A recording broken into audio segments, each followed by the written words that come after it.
Oh,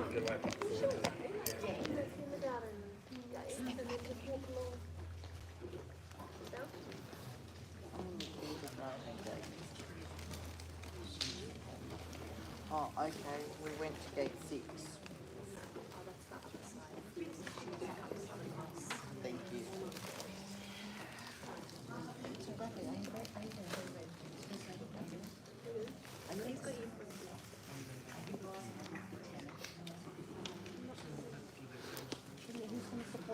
He's taking minutes. He's going to go to make it make sense. I've got to come and support mine. That's right. If there was a letter drop, we would know about it. Are we going to start it? Do we know when we're going to start? Now? Okay, good. You're not playing. We're not letting you play. You've just got to go to support. Good evening, everybody. My name is Tina Bonner. I'm the Director of Community and Lifestyle. Thank you for coming tonight to our forum. This is one of many that we're running across the LGA to seek some feedback from the community about some issues, current issues in your area. We have a range of data from different sources and some of the issues that are already raised in this particular area, and I've got some key staff here to help to respond to those. But we're also taking responses via paper forms, so there's forms here that my customer service team have. We've got staff here to talk to you, obviously our elected officials, and you're also welcome to use it via our QR code. So there's a couple of measures that we can capture your request. We don't have the answers to everything. Council is made up of 900 staff who work on many different portfolios, so we're here. We'll do our best to answer most of your questions, but if not, we will take them on notice and we'll certainly come back to you in the new year where we're going to deliver a second form for the area. So I will, okay. I thought I was pretty loud on my own. To get started, our mayor's about 5 minutes away. He just had another engagement, so he's on his way. But I will get our elected members to introduce themselves as well as our senior staff, and then we'll start from there. Thank you. Thanks, Tina. Good afternoon, everyone. Thank you so much for joining us after work. I know it can be a bit of a tough ask to get here after hours, but we've all made it today, so thank you. My name is Fiona McNaught. I'm the Deputy Mayor at the moment. Happy to be contacted by any of you tonight, but also don't forget that once we leave here, we don't stop being contactable, so please give us a call, send us an email, anything that you'd like to do to touch base, but really here to listen tonight and then to touch base with you later on with some outcomes. I'll pass down the queue. Thanks. I wear 2 hats, so Councillor Nathan Haggerty, Liverpool Council, but also your state member for Leppington. So, as Fiona said, yeah, we're always here. Doors always open. Inbox is always there. Yeah. So, anyway, ask away, and we'll do our best to answer your questions. Thank you. Thank you. My name is Peter Harle. I'm also a councillor. Have been for 15 years, representing part of your area here. And again, as everyone else has said, the door may not be open, but the emails are and the phone certainly is. So happy to have your calls and answer questions if I possibly can. Thank you. Thanks, Peter. Matt Morris, I'm the works open spaces, parks and gardens manager. So look after all the parks and gardens and open spaces across the LGA. My name is John Lack. I'm the manager of project delivery. I look after capital works delivery across Liverpool Council. Hello everyone, David Prasad. I'm the acting waste manager for waste and cleansing. Thank you. Hi everybody. Right, my name is Mahavir Arya. I'm a transport engineer at the council.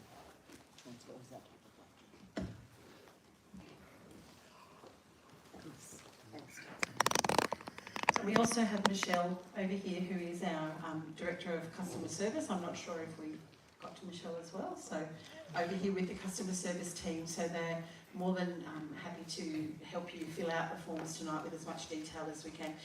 We're here to have a discussion, and we really want to get your information and have that discussion, but it's important that we note it all down so that we don't forget to follow anything up for you as well. I might keep going. Yeah? All good. So you can get a little bit tired of my voice before the mayor gets here. So these forums are pretty informal. So we're happy to just open up the floor and start the discussion. Once we the way that we've sort of been going is once we start a topic, we might try and stay on that topic until we've exhausted, and then we'll move on to something else if that's the way it sort of goes. So who would like to kick off with anything that they wants to be first? It's like an auction, no one wants the opening bid. I was going to say, come on, you're all ecstatic and there's nothing to say. Thanks, Annie. Hi, my name is Jimmy Khan and I just live across the road. Can somebody brief us what is the nature of the development, commercial development that is taking place next to the primary school? I was going to say, anybody give this? Not a hard question, folks. So you mean where all the land's been cleared? Yes, yes. Yep. So that is the site for a town centre. The very long promised, not yet delivered shopping centre for this community. Some of you who have lived here for a number of years may have attended several forums about that town centre. There were hundreds of you there actually. That's right. Interesting night. So what the work that's being undertaken at the moment is essentially earthworks to clear the site. There is also negotiations are still underway with council about the internal road network. Personally, I've had some problems with the proposed internal road network, especially where one of the roads comes out at Southern Cross. Effectively, it doesn't connect up to Middleton Drive, and that'll be the main sort of road through there. And frankly, I think it's quite dangerous. So, Mahav, you could probably fill in a little bit more detail, but I think on 3 occasions now it's come to Council's Traffic Committee and has gone back to the developer to say, hey, that's not working, you can have another crack. But at this stage, the important thing is no application for apartments, for a town centre, for anything like that has been submitted. A planning proposal was approved by the previous state government to rezone it, to allow apartments and a town centre. But again, that's just more the zoning, what's allowed on the site. When an application is submitted, trust me, I will do my very, very best to make sure every single one of you know about it. There will be an opportunity for you to say whether you support it or oppose it. I think my views have been very, very clear on the number of apartments that are being proposed and have been for probably about 6 or 7 years. But I will strongly encourage everyone in this community to have their say on it as well. So how many apartments has he got? Does he put in so far? So the zoning will, again, depends on shape of the building, but up to about, I think it was about 670 apartments. So, are you happy with that? I'm not, no. I don't think we are. No. So originally, so that land, I think it was 2013 or 2015, it was rezoned for a shopping centre. The idea that it would be something similar to what you got at Cecil Hills, so one major and a couple of little shops. So if you go back to 2013, you should have and could have already had a shopping centre by now, but the owner wanted to make it on a larger scale with piazzas and apartments and parks and all that stuff. That's his right to go through the planning process. But given the existing traffic problems we have in this community, putting an additional 600 to 700 apartments probably means another 1,000 cars maybe, who knows. Yeah. Now, I will concede that as part of that, the developer does have to contribute somewhere in the realm of $20 to $30 million in terms of public work, so community centres, parks, traffic upgrades to repair that. But my concern there is that even if we do upgrade, especially around Qantas Boulevard and some of the roads, you're basically taking one step forward, one step back. So you do the required traffic works, and that'll be great until you put 670 apartments in, and then we're back to where we are. So that's my personal view. I think councillors may have different views on that, but yeah. Can you confirm the original estate was a master? I don't need that. Was a master plan by the state government. Yep. It's bad design work in the end. We've all agreed on that.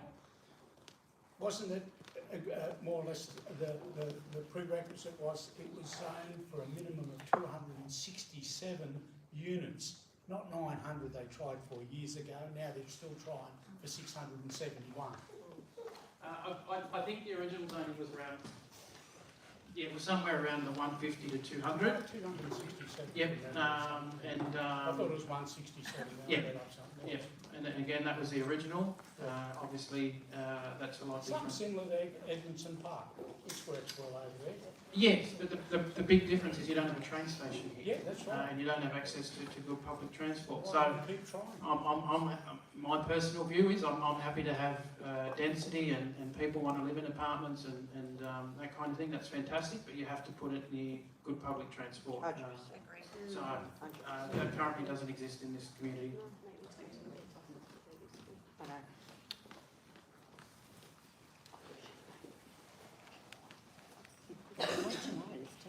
Hi, sorry. I just want to know how many times we have to go through this, because we, as a community, I mean, I'm not speaking for everyone here, but I know last time there was over 800 people rejected. They did not want this. Why are we doing it again? Why does it keep coming up until this developer gets what he wants? Why do we have to do this? We don't want it. We don't want that. I don't want it. I don't know if anyone else is thinking here. We don't want it. No. No. I don't want it. I'm over it. Leave it a penny. We need a shopping centre. We do need a shopping centre, just a shopping centre. We don't ask. In all my interactions with this issue over the last 6 or 7 years, without fail, or maybe you want to leave it as a paddock, 99.9% of people want a shopping centre. You want to be able to walk down the road, grab some milk, grab some bread, and be able to walk back home. Currently, you've got to get in and face that traffic in and out of Qantas Boulevard and either drive over to Aldi or drive to Carnes Hill. And so I think everyone, to every single person wants a shopping centre. I support a shopping centre. The issue is around the amount of apartments that are being proposed. So he's got to make money, obviously, but like, how many is enough? Like, how many units is enough? It's a question For him, question what's for the the lowest you'll applicant. go down to, sort of thing? Yeah. Is it the and same I'll note that applicant? our mayor is here. Just quickly, is it the same applicant? Yeah, my question pertains to the actual, regardless of the number of units approved, the federal government can impose a percentage of those units to government housing, is that correct? Not sure. Can I say something? So 30%, it's correct, it's state government policy, correct? I want so much. So we run the risk of, regardless of the number of units being proposed, we run the risk of 30% of that number being allocated to government housing. Well, it could be 30, 40, 50, No, until the application goes in. Yeah, but that's correct, yes? The Something numbers. like that. It's not my proposal. I'm not saying it's your proposal, I'm saying maybe the mayor can answer because he seems to know, correct? I'm right on, yeah? So, firstly, my apologies everyone. We council built a little building down the road at the new council chambers and we're trying to get some tenants for it. I had to go and show them around because we have a big liability we need to pay off. So my apologies for being late. The policy that you're talking about, so the state government hasn't enacted it yet. They're talking about a 30% bonus if you put social and affordable housing. So it doesn't mean it's housing commission, I'm saying wrong housing commission, but it just means housing that is leased out at a smaller amount of money. And how that works, from my understanding, the government, the minister is working through that. Because that means you get high bonuses, and I think what they're saying is, you get high bonuses if you do that and stuff, but that's a policy the state government is doing, so we don't have that. So, I think the number for the permissible amount at Middleton Grange was it 670 or 600 something, 670? Yeah, so if you add 30% to that, add all the numbers there, that's another 200 on top of that. So we don't know how the policy is going to work yet because we've only heard discussion about it. There's been nothing formal that's come to council that says how do we actually implement this. Yeah, but that's ultimately probably not, from what we've heard, not an application that will even come to us anymore. It will go assessed by as either state significant or the department. Correct, state significant development, correct. Yeah. So it's still plausible that may play out that way. It could, yeah. It thank you. So sorry, you're saying 600, and if you agree to it, then he can put another 30% on. No, They don't need it's to agree nothing to to do it. with us. They don't get, they're not the, Yeah, no. they don't sign. Yeah, it's not, government has a blanket rule, they need to provide more housing, and that's one of the policies that they're looking at, and yeah, it is, and how they do it, like I said, it's being thought up, but, yeah. Thankfully, Nathan's in government, so he can help out with that one, but yeah, I think there is that issue. If you just want my 2 cents on the town centre, and I think there's a lot of economical challenges to make it work. If you look at it, it's not everyone who can actually build a shopping centre and units. You'll see the problem in Austral. So when you look at Austral, the shops there that are proposed have the units on top. So as the landowner, who wouldn't be the developer because it's too big of a project. If you've gone from having a farm and some shops, and then all of a sudden you've got to spend $100 million building a building, it's not an easy thing to do. A bank's not going to give you the money. You need to have the experience. You've got to have the pre-sale. So there's a lot of things, and whether you want to expose yourself to that risk. So, and it's actually hurting because you don't have shops here because of that. You don't have shops in Austral because of that, and even in Holsworthy, a similar scenario exists. Huh? Yeah. We have heaps of traffic. Well, pardon? If you put those units there, no one's going to get out of the state. It takes me 30 minutes to get out onto the boulevard between 8 and 9 o'clock. Yeah, I'll get to that in a moment, right? But I think in reality, if you look at what's happened, they started doing a bit of work, some of the civil works, and now they've stopped. That tells me they don't have the money. That's the reality. They can't even finish the civil works. Not that they don't have the money, they haven't put the plans in yet, so they don't know. Oh, but they've got, for the civils, they can go straight ahead. But yeah, they haven't lodged a DA. Have they changed companies? Pardon? Have they changed companies? I don't know. Changed owners. Because all banners with one company, and that's all come down to another different company there. Yeah. There's a different company doing the work. Yeah.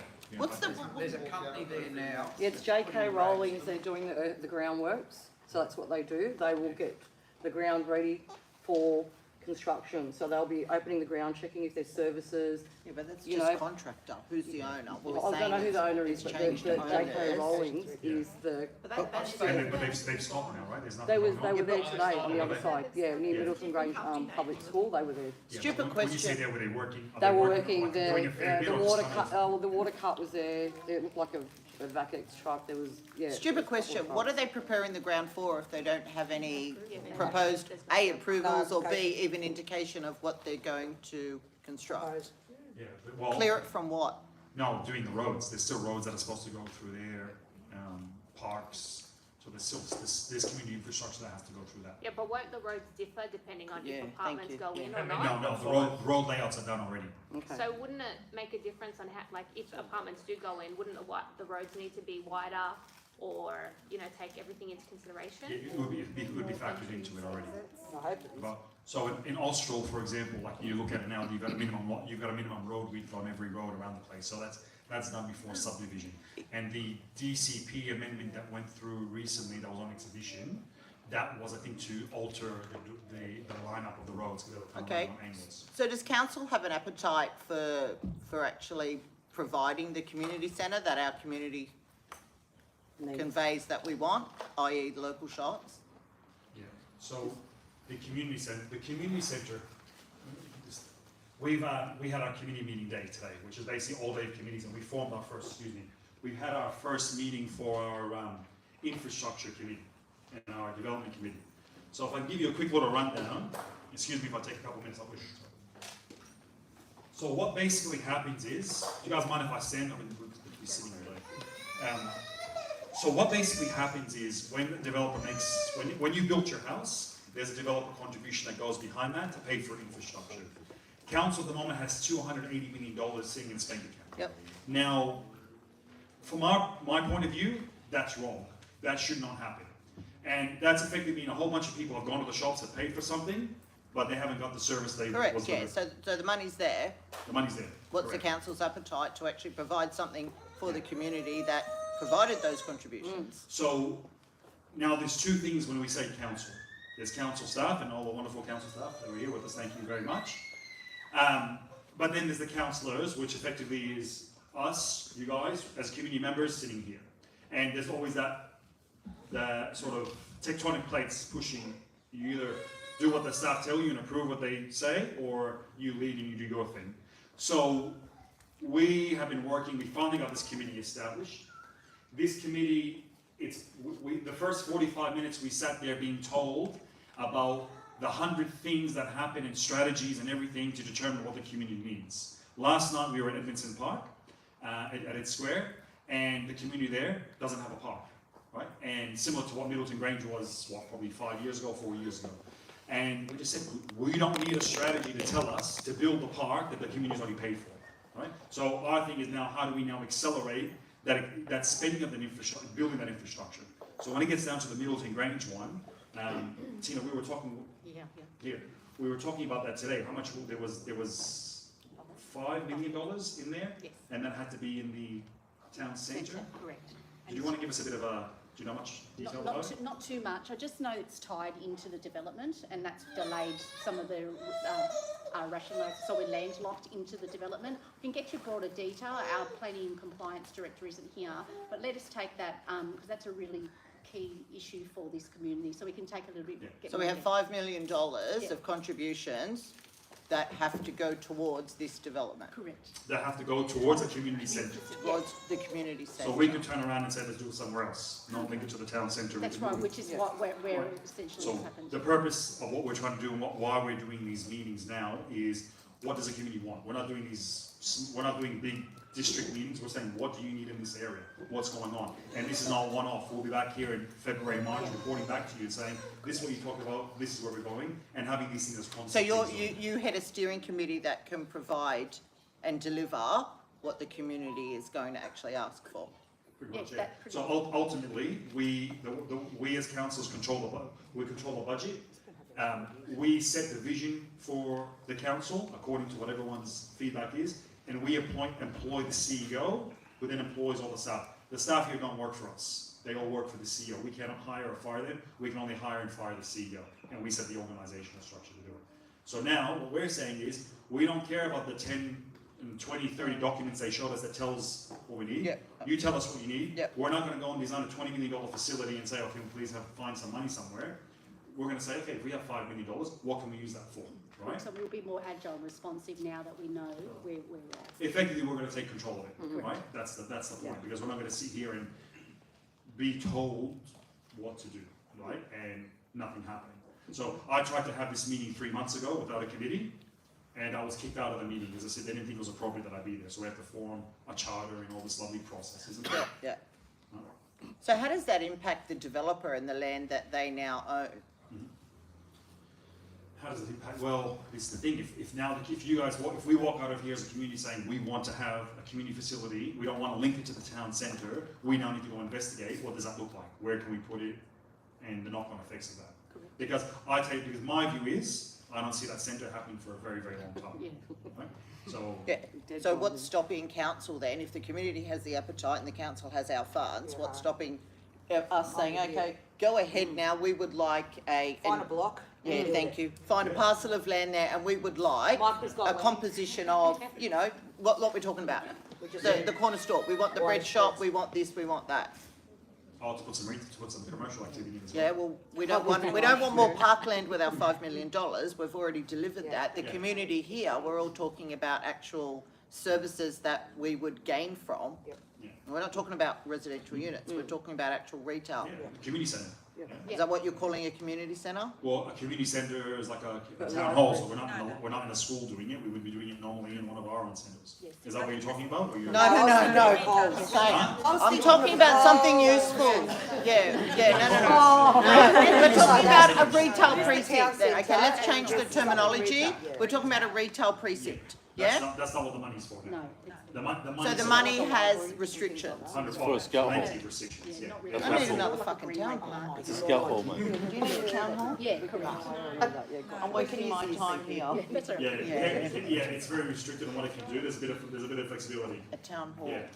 Sorry. Before you were here, Nathan said that the roads weren't. I'm here for a town hall. The roads. That's it. He said that there was plans for the roads and they got rejected, but you're saying they're already locked in? Yeah, before you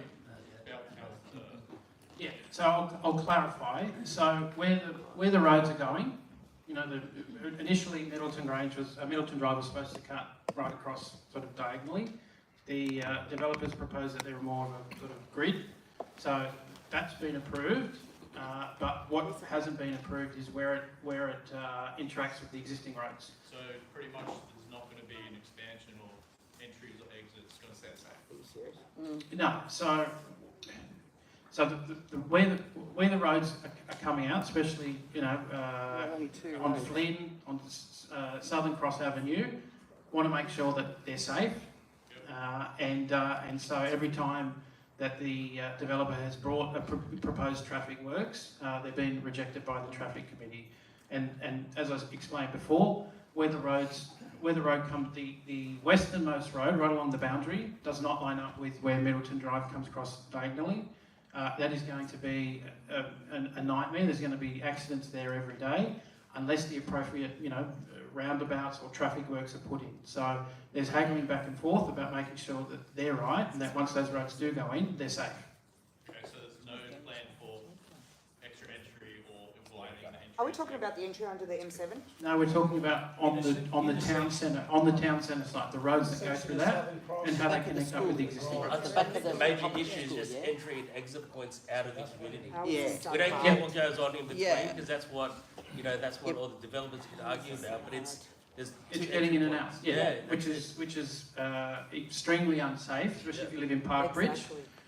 It's adjacent to the bushland, the parklands. If there's a bushfire, and let's say it runs down the creek and that's blocked, there's no way in and out. So let's cut to the chase. Do you have a better solution for the current traffic congestions that we all here experience? Well, council, do you want to address this? Transport? Yeah, please. Would you like to Fuck the community hall off, but let's see we're getting retail. A few years ago, a letter does, the fund is there from the state. Yep, so the federal government got $6 million, gave it to council to complete under that driveway. 50 metres. Yeah, I know, it's the world's most difficult road. Maybe you can explain why it's so hard to build 50 metres of road. We need to. Look, there are like a couple of questions are there. For the Middleton. Can you hold the mic up a bit closer, please? Please speak more. Sorry, like a Middleton, like a town centre, we have received like a proposal about the traffic management there, and what we are looking at it, and we are going to discuss it with like a transport for the New South Wales as well. What they are proposing it on the Flynn Avenue to have it a new traffic signals like to go in, and on the northern end they want to have it a new roundabout to go in, and they wanted to propose it to like a double-shaped roundabout with a Middleton Drive and the new road. So one thing is we are just looking at all those traffic management. We have not finalized it. At the moment, what I'm aware of it, there's going to be the 3 connections. One is on the Flynn Avenue, one is on the 16th Avenue, and one on the Hall Circuit. So along Hall Circuit along the pond, so like that road will go and connect it with the Hall Circuit. So there will be the 3 connections, and behind the school there's going to be another road, right, which will provide for the parking for the school as well, for the pickup and drop off, and also the shopping center there. So there's going to be another connection coming from the 16th Avenue. That's the plans, what I've seen it, right? That's what we are working it on at this stage. Now, Middleton Drive, what we have got is $6 million at the moment. We are undertaking the design, and what I understand is by the end of next year, that design will be completed. 77 years ago. No, thanks, Matthew. So, again, I'm John. I'm the manager of project delivery. I look after capital works delivery across council, and this one happens to be my portfolio, like me. So, for the Middleton Drive extension project that goes underneath the M7, that one is, in fact, in the design stage. It's about 80% design right now, and you're probably asking why the heck it's taking so long, and there's a good reason for that. And the reason for that is that the M7 is also proposed to be widened at the same time. So if the M7 wasn't supposed to be widened, we'd be able to just go in there and build it for, there's a couple of other complexities, but the M7 authority owns the land that's underneath the M7, and they're proposing to widen it. And so we've gone to them and said, We have to wait you know, till they widen. would you let us, build the road underneath you guys while you're widening the widening? And they said no, basically. So we've been arguing with the M7 authority and transport. So what's their time frame for widening the M7? 3 years. It's for the airport. 26 Oh! is what they're saying. Yep. As it's done, there's been accidents every day. It's like, That's exactly it. And all the while we're waiting for them, right? Cost of construction escalates, things become more complex, and when their widening works are completed, there's going to be new infrastructure in the way of our infrastructure that we're going to build. So we're working with them now, their main contractor is John Holland, with their water works too, to try and get them to finish their design so they can hand it to us, so that we can interface our design with theirs to make sure that we don't build into one of their columns or something like that. So the ball's in both of our courts right now. We're finishing up our design as far as we can, while waiting for John Holland to give us their design so we can interface and try and work and weave in with their design without getting in each other's way, basically. Unfortunately, there's a lot of engineering complexities to do with that, and also the location as well. There's drainage and other aspects to take into consideration. So although it's extremely short, and if that was the only problem, I'd be cheering, quite frankly.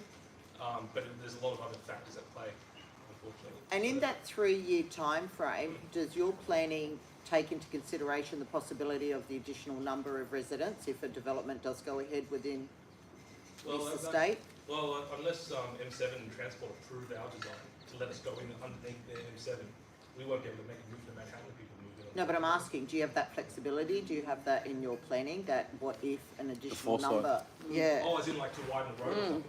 Yeah. To cater for, if units, yeah. if this suburb develops and units go ahead, the additional do you have that in your plan? Absolutely. The design's not based on current traffic because we know the area's growing. There's no point building for today's traffic, but in 20 years' time, we're going to need more lanes.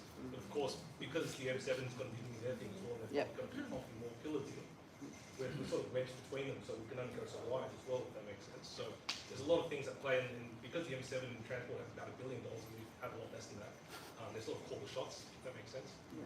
So we're working with them to try and get some people, some buy-in, and then Mahavir and Charles from the Transport team are working with them, constantly trying to dissuade them to let us on, at least, to weave in their works. But it's a bit of a moving piece at the moment, unfortunately. So we're trying to get John Holland to actually do the work themselves, but they haven't, as John said, they haven't been really, they haven't been receptive yet. So we're going to escalate it and see what we can do. So we're pretty restricted with the exit points, entries and exits into Middleton Grange. Yeah. So what about that residential parcel of land that sits on one of our exits coming out to Pasture Road? On the corner.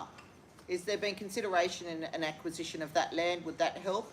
Which one? To widen the corner of Pasture and what's it called? Qantas. Yeah, the guy with the pool in. But what's that street called? What's it called? One of the exit points where the lights are. Qantas Boulevard, the corner of Qantas and Pasture Road. Was there no plan to acquire that parcel of land to support a better entry and exit? So, Mahavi, I think they're good. Again, I'm only a girl, but that's the first thing that comes to my mind when you look at the restrictions and the bottleneck Unlike there. Middleton Drive extension, my understanding is the plans have pretty much been drawn for the extra lane out, so an extra left-hand lane. Yeah. Problem is, you'll notice there is a big pole in the way. So I think Endeavour Energy have to move the pole, and then you have to put the road through. So years in the making. Yeah, but the pole's been Yeah, there. I know. The pole's been there for a while. For 13 years now. Isn't it just 4 bolts? Yep. I've been here for 5 and I've heard every So, or a chainsaw. You might lose power. Daylight But, savings. yeah, the frustrating thing for me is I've been having these conversations with you guys, I don't know, since 2018, 2017. So what's Endeavour's position on relocating the Well, I pole think to council allow has for the request widening? To move it. And Have we it's been requested? requested for 13 Have we years. made the request? Let's find out if we've made the request.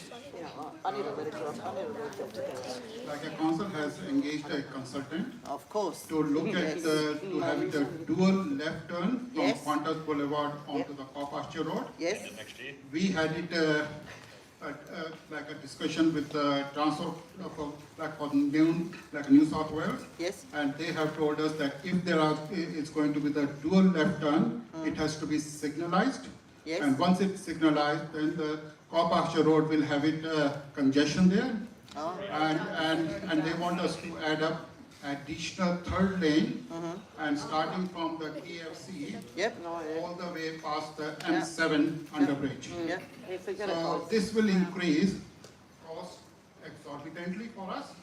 And that's what we'll be like working on the like a concept design at the moment for the transport to agree to it, and then we will look at it how we are going to deliver that project. So anything with the Endeavour Energy like a relocation, it can be done as part of the project. And your time frame to look at that? We want time frame. You'll have grandchildren by the time that happens. Yeah. And there's no funding is available, right? So the only thing is as the funding will be available. They've got funding in there, let's use it. The only thing is in that case, if the money is available, we are looking at like about 2 to 3 years time. Maybe because transport takes 2 years to approve the signal. So that's 5 years. So how long is it going to take your department to put the proposal forward? Your design? I recommend you run it. Yes? Consultant is looking at it. Yep. And the concept design is nearly ready. How long when will it be ready? What's the time frame to have the concept design ready? Start to finish. First of all, concept design, which is under, like it is nearly ready, and then it has to go to the transport. Once the transport approves the concept design, then we'll go into the detailed design. Time frame. So time frame, what I'm looking at it, maybe like a 2 years time for the transport to approve the signals and the detailed design, and then it will take it approximately like a year and a half for the delivery when the money is. So who's in charge of making the approval from the transport design? What department does that fall under? Okay, in the transport, there are a couple of departments are there. One is the network safety, one is the network operations. Network operations manages all the traffic signals. Network safety is responsible for the safety along the network. And that's state level? Yes. State based? Yes, that's the state level. Maybe we can put the town centre money towards it. Maybe we can kick in the 5 million, because I don't think we want another community centre. Maybe we can afford to kick in the $5 million. Don't put up our rates, mate. My understanding was that the money to upgrade that intersection was coming from the town centre. Oh. I could be wrong. The 5 million? Well, amongst other things, there's a whole bunch of 30 mil. intersection and traffic upgrades that are coming with the town centre. And I That's can why tell you, I I have have regular meetings with council staff, and I am firing letters and having meetings with ministers every other week about getting everything I can in this area. So Mahavi knows it, but yeah, as soon as that approval gets ready, I'll be hassling ministers and writing letters. Before you change, you're talking about roads and stuff. Now, Southern Cross Avenue and Middleton Drive, right, where it's built between Love Road and Little John Street, that section there, right, the original design was to go through diagonal. But who the hell approved it to do a dogleg to the right on the Southern Cross? And now you've got a dogleg into this new Main Street. And why didn't they, let me finish. Why didn't they even keep Main Street designated the name as Middleton Drive? Middleton Drive is going to end at Southern Cross, and also it's created other problems, which everyone's going to get to and laugh when people hear about renaming Southern Cross, etc. Right, but those houses on that side and on the other side of the thing, they should have been taken out and the road gone straight ahead, not gone there to the right, and that's causing a major problem with the safety now because you've got. Yes, that's what I was. That's yes. Are you actually going to do something? That's exactly what I was talking about. Down that first house of DHA, probably push the council as usual because you can't control them. I know that. So when I was talking about the traffic issues, that is exactly what I was talking about. That intersection there, I have serious concerns about it. Why did the council approve DHA's development and not take that corner block out, which was supposed to be? The owner that used to own that. Always knew that that road was going to go through the corner of his property. It took half a block. But because DHA wanted to squeeze everything, they got away with it, or what? I can't answer that. All I know is I've got internal kind of comments from the council. They do what they want, and we can't do anything about it. Well, Is it right? yep. Sorry, do you want the microphone? Sorry, no, I'm loud. I'm just wondering if there's any plans to address the bottleneck at Land Waters shops, because even if we added all the dual turning lanes and a lane from KFC up all the way down, that's where the bottleneck is anyway, so it'll still, all the traffic will still be there, because everyone's stuck where the Maccas and Bunnings are. That's what this gentleman said. They've got to widen it up past the KFC That's to allow everyone it. turning right into. But that's the wrong way, so you're coming from Just that talk about way. them waters way. It's pretty much where the M7 is. Yeah, but isn't it all the way through? Isn't he talking about starting from KFC, then all the way down Cow Pasture? How far down? You'll pass the M7. So can I just sort of zoom out a little bit? Is we're looking at, I lived in Middleton Grange for 3 years. Why did you move? To give my kids a pool. Not the traffic, I can assure you. My kids were done after COVID, we'll let them have a little pool to swim in. So I'm not far, I'm just at Preston's now. The southwest of Sydney is taking 20,000 people a year. Right? We are bearing the burden of the growth. Now, when somebody builds a house in Camden or Emerald Hills and all that stuff down that way, if they want to travel north, they're using Cow Pasture Road to get onto the M7. We had a presentation 6 months ago from the M7 about the upgrade, and they said, oh, the M7 upgrade is going to make everything fantastic except for one intersection, Cow Pasture Road. So the level of service is going backwards there. Now, what does this mean? And what we're seeing now, if you follow the Austral Community Group, you would have seen that now Bringelly Road is being blocked because people are blocking the intersection. 15th Avenue, same thing. That's because Cow Pasture Road isn't moving. So, and then getting into the M7. Now, ultimately, if we need Cow Pasture Road upgraded, right? Because if we do all this stuff at the intersection, they're still going to get caught. There's still going to be a bottleneck there. The shops is still going to be hit. It's going to be affected by that. So Cow Pasture Road is an extremely important north-south connection, and that has to be upgraded. It's not all about 15th Avenue. That's got to be done, and there is no real major discussions or pressures on anyone to do that. And I think it's important that we go out there and we put pressure on the government to do it. We give Nathan the ammunition to say, hold on, we've got all this growth coming in. Nathan's waiting for the concept plan to come.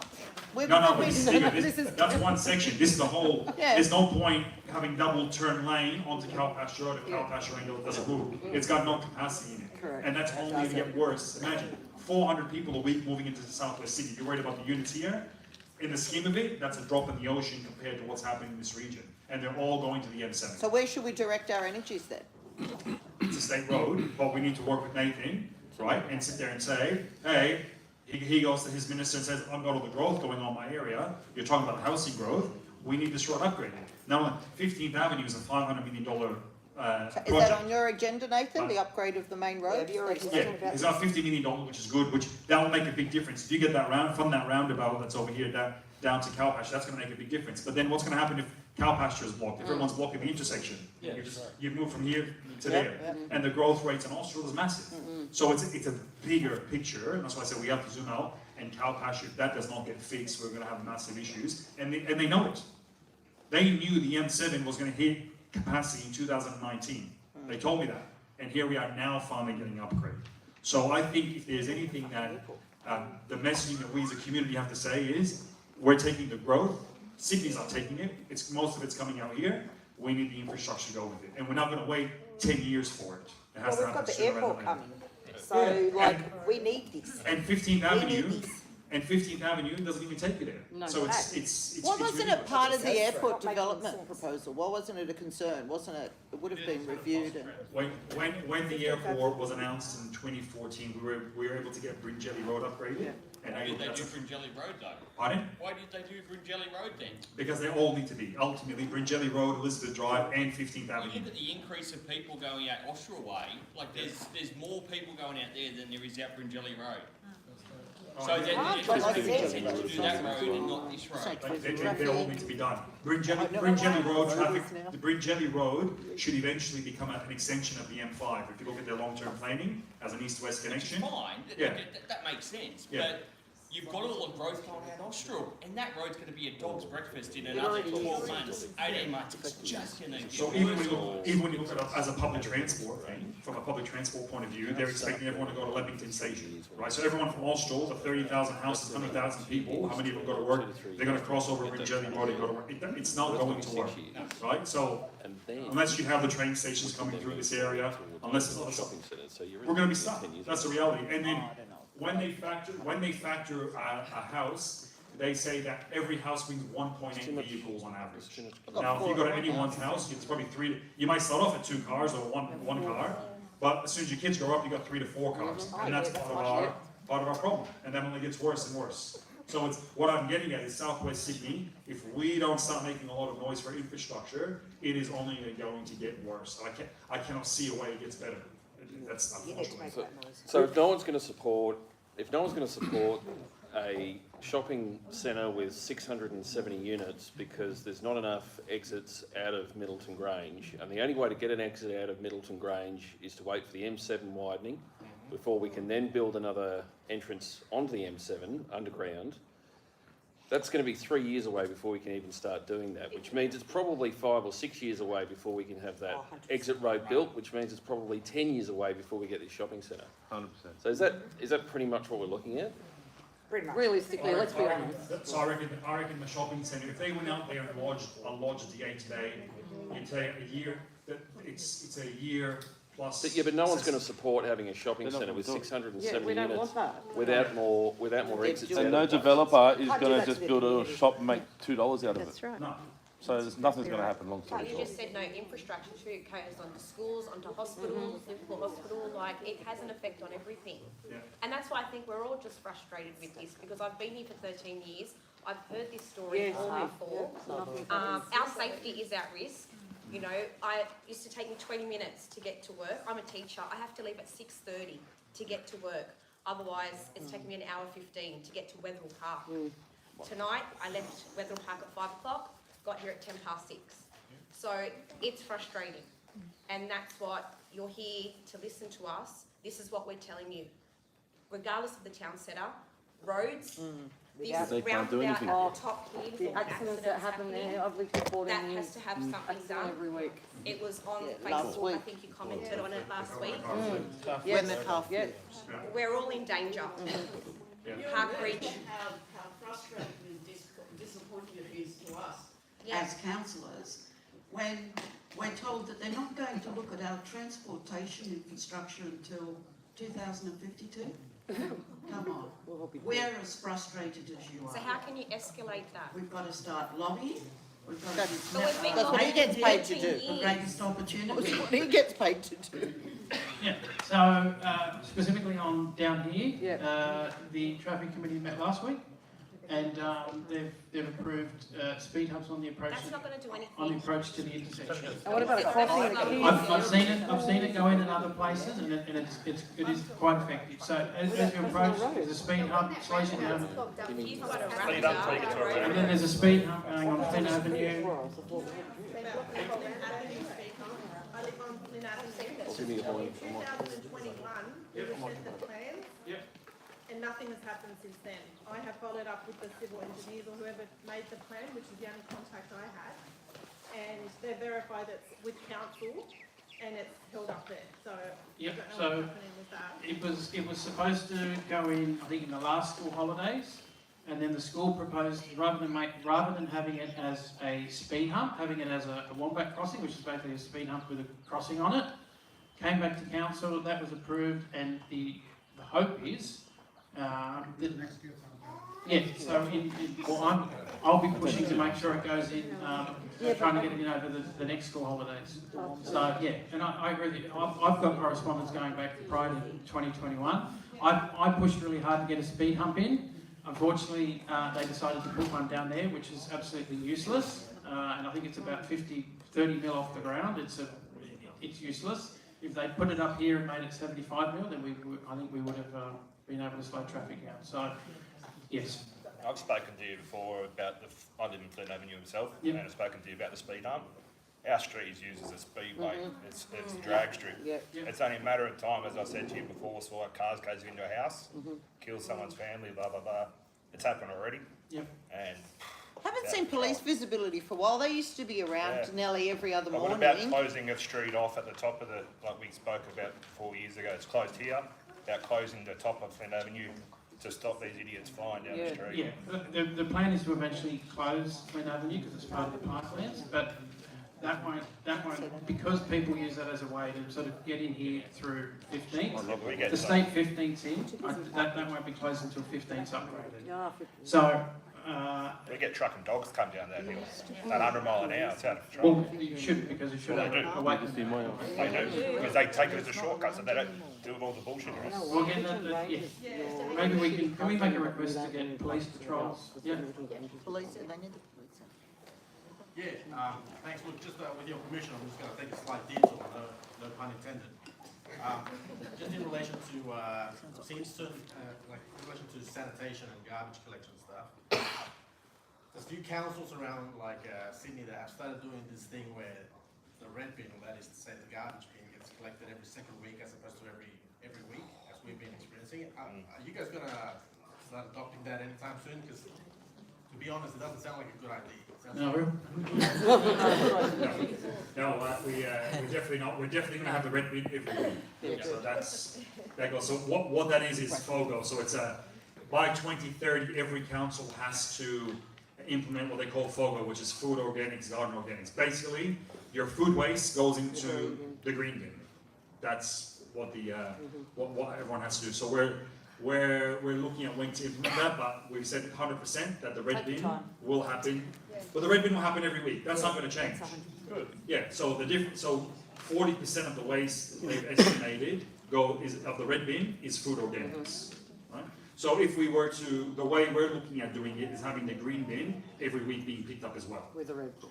Yeah. So you have red bin every week and the green bin every week. So if we do it now, you could have more room in your red bin. Right, but theoretically we want you to. But no shopping centre, no widening of the roads, okay guys? Yeah, you can get a bigger bin now, you just have to pay for it. Bins will do. We'll take the Free, bins. free. So why per city council they have three of them? Yeah, I'll say if you need a bigger bin, So you need to go more. yeah, bless you. Yeah, you gotta pay money for it. So if you want if you need an extra yellow bin, you can do that as well. While we're on the issue of rubbish, we're gonna have an extra yellow bin pickup for Christmas. So we'll let everyone know about that. So hopefully take a bit of the pressure off as What are you well. trying to say? We'll have more recycle over Christmas. More empty champagne bottles. What's he Yes, trying we to will. say? Because everyone, because when Frank does it in Fairfield, everyone tags me and says, "Oh, can we do it in Liverpool?" Yeah, we love Yes. Frank. So you know the competition between you and him, like, come on, they got to step it up. With Frank, yeah. I'm from Fairfield originally, and we're not looking quite good as the cousins, you know, over here in Liverpool. No, we're doing it. We tried to do it. It actually, if you look at how complicated it was to make it happen last year, it couldn't work. Yeah. But this year we've done it. We resolved that. Can you make sure that there's mail drops when it comes to seminars like this? Like, not everyone's. I didn't get a mail drop. I didn't get a mail drop. Oh, we do. So I know that there'd be a lot of people. Did anyone get one? No, We saw your I saw it face on the there, community Craig, and I page. said we're coming, because we haven't seen you since we were teenagers. Right, someone paid someone. No. So we had one, we're in Southern Cross, and we had one, someone's taken your little advertisement and printed it and written on the bottom, this will be about the name changing of Southern Cross Avenue, so obviously that was dropped into all the other boxes. Yeah, Didn't what's that get- about? No idea about that. That's our next big question, do you want to? He's got a smile Why on are we his face. changing Why the are we name? changing Why? that? Well, can we just move like in segments? So if we go just staying on waste, if I could just talk about that for a little bit as well. I've got a question too, talking about rubbish and waste. Yeah. It's more so in relation to the park, but do you want to go? Yeah. So let me just say what we've done on it, right? So the FOGO one is an interesting one because, like I said, when we roll that out, whether we try to do it next year or the year after, probably heading more towards the year after, just to make sure it gets done properly. But ultimately, you'll need a bit more space in everyone's bin, and we give you a little bin inside your house for food in it. Put that aside. We purchased 600 Cowpasture Road the other day. If you saw that, you drove past at the old Metrolink depot. Tomorrow we're launching our new mattress shredding machine. So waste is very expensive, and it's only going to get more expensive. So we're doing a mattress shredding machine, so Fairfield's gonna bring their mattresses over to us. Of course they Right, are. so it's all right now. course So it is. basically, we shred the mattresses, recycle the steel, all the fluff stuff, we're gonna turn it into tiles and pavers, and council will pay us to do that. So Rainbow actually, Council's doing it'll generate income for council. And that's what's gonna happen, or we are eventually gonna move over there. We're looking at doing a new recycling centre there as well. So has anyone used the Rose Street Recycling Centre? Yeah, I did the other day. Yeah. I was very impressed. Yeah, so we're hopefully gonna have one of those over here as well. Didn't have to get out of mine. We're doing that, we're looking at some other stuff as well, because how we can minimise that cost obviously helps everyone. But even just from a general maintenance point of view, I want to take you back to last year when we had all the floods. So we had 3 floods in the first 6 months. The grass was very, very, very wet.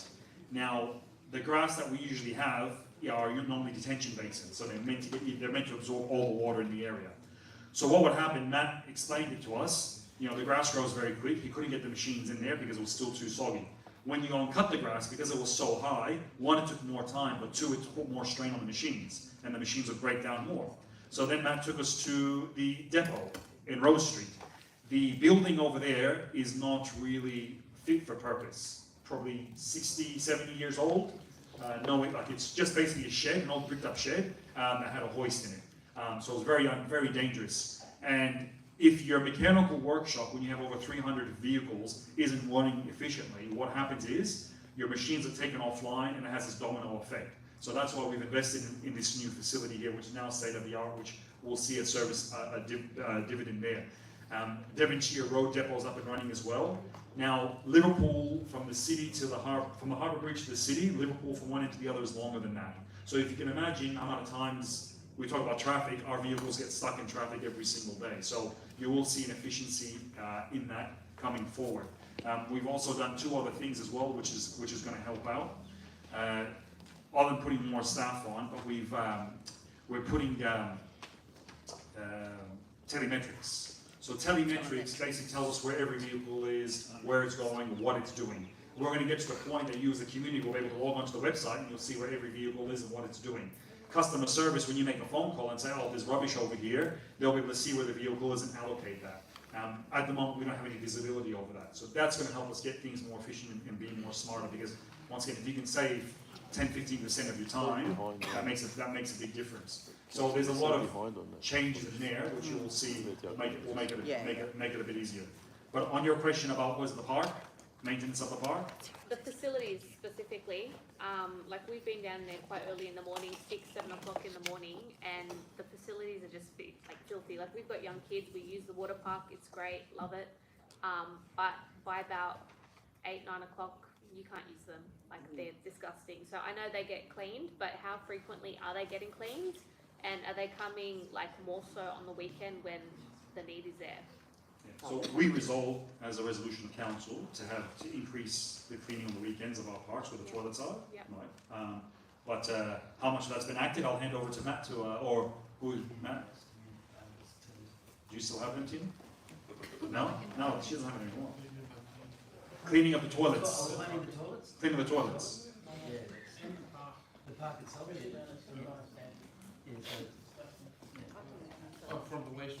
From the west side of things, our trucks go there.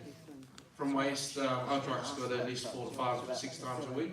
So specifically the toilets though? Toilets, sorry.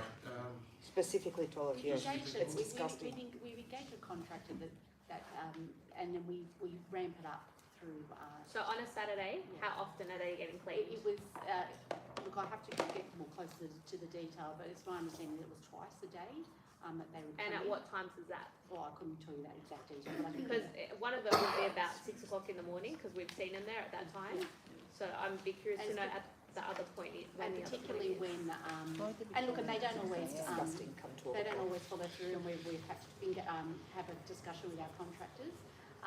But we ramp it up when we've got the water play, going. So it's definitely been ramped up, particularly even in Big Park and a few other key sites, with Stanch is one of them.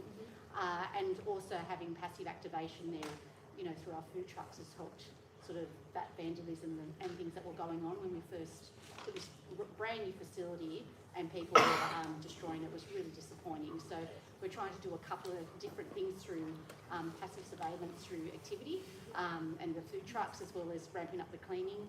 But that's not always sustainable because people trash things. But we are monitoring and doing our best. We keep a very close eye with our waste team, as well as and facilities. The cleaning's now gone to our operations team, but we'll keep on to that. We'll get the details. Yeah, of because exactly this isn't how like a the new cleaning thing. schedule. Every summer, there's someone posting on social media, How like disgusting it is. every It's week that is disgusting. disgusting. And I So we can remember- complain to we're black and blue, but nothing's happening. So when that happened last year, and I can recall because I had our mayor send me some lovely texts through the weekend, and that was failure of our contractors. So unfortunately, things, while officers put things into place, sometimes there is failings from our external companies. And find someone else. Yeah, someone Get that's rid of actually it. going to do the job. Yeah, Get rid of it. so then we have to follow through and that. And I believe it got better through time, different times. I can send you some pictures. Yeah, again. You're the picture lady. I mean, unless you had someone there full time, but financially that's not sustainable, you know, and we do our best, but I think some general hygiene from the community Oh, is absolutely. helpful as well. But I will find out exactly. Thank you. We should just say there that you telling us once again these things that you personally see, you don't know how valuable that is back to council. And that's why we're, I've finished, but that's why we're here. I to appreciate hear you saying exactly that, but sometimes I feel like it falls on deaf ears. But what's the It avenue will then? not- It will not fall on deaf ears. So what's the avenue for the community to raise that to council and then that be So we acknowledged? know about it. I think it was Richard put a motion up. Yeah. Right, because it's not only this park, there's, say on the weekends, our major parks, Yep. Chicken Lakes, Yep, the yep, Store yep, yep, Parklands, yep. and now the water play area here, and then Liverpool has its own achievement city. Right? So we put the resolution forward to increase the frequency of it, but that's what they call now operational thing. We give them the money to do it, the staff, and it's how they implement it. So it's still not good enough, we need to know about it, and now we'll dig into the detail and say, well, how often is it actually? So what's happening? our avenue to give this feedback to council? What is it? Is it website? Is it email? Is it you personally? Oh, And then- I'm happy to take it, but it's after hours calls, we've got an after hours service, and that gets filtered to our duty officer, who then filters. Yeah, it but to- then- But if you go through a council, The good, ultimately now, what we're here trying to do, so if I can take you on where we've progressed as an organisation from where we started to where we are now. We would have loved to have these meetings last year, but the organisation wasn't ready for it because we were playing catching up. We had budget deficits, we didn't have the right staffing, we didn't have the right systems in place. Now, we have a new CEO, we have a new directors, we have a whole new thing going on, and now we're really ready to start ramping it up and improving the service. And the service will improve gradually, it's not gonna be just one hit and everything's gonna be fantastic, but it's a gradual thing. So that's why we'll do these, we'll have this meeting again, February, March, give you a report, here's where we're at, what's going on. In the meanwhile, obviously anyone can contact us, there's 11 councillors, right? How many and they people? filter it directly to us, so we Five get of us here it. today, five of us are here today.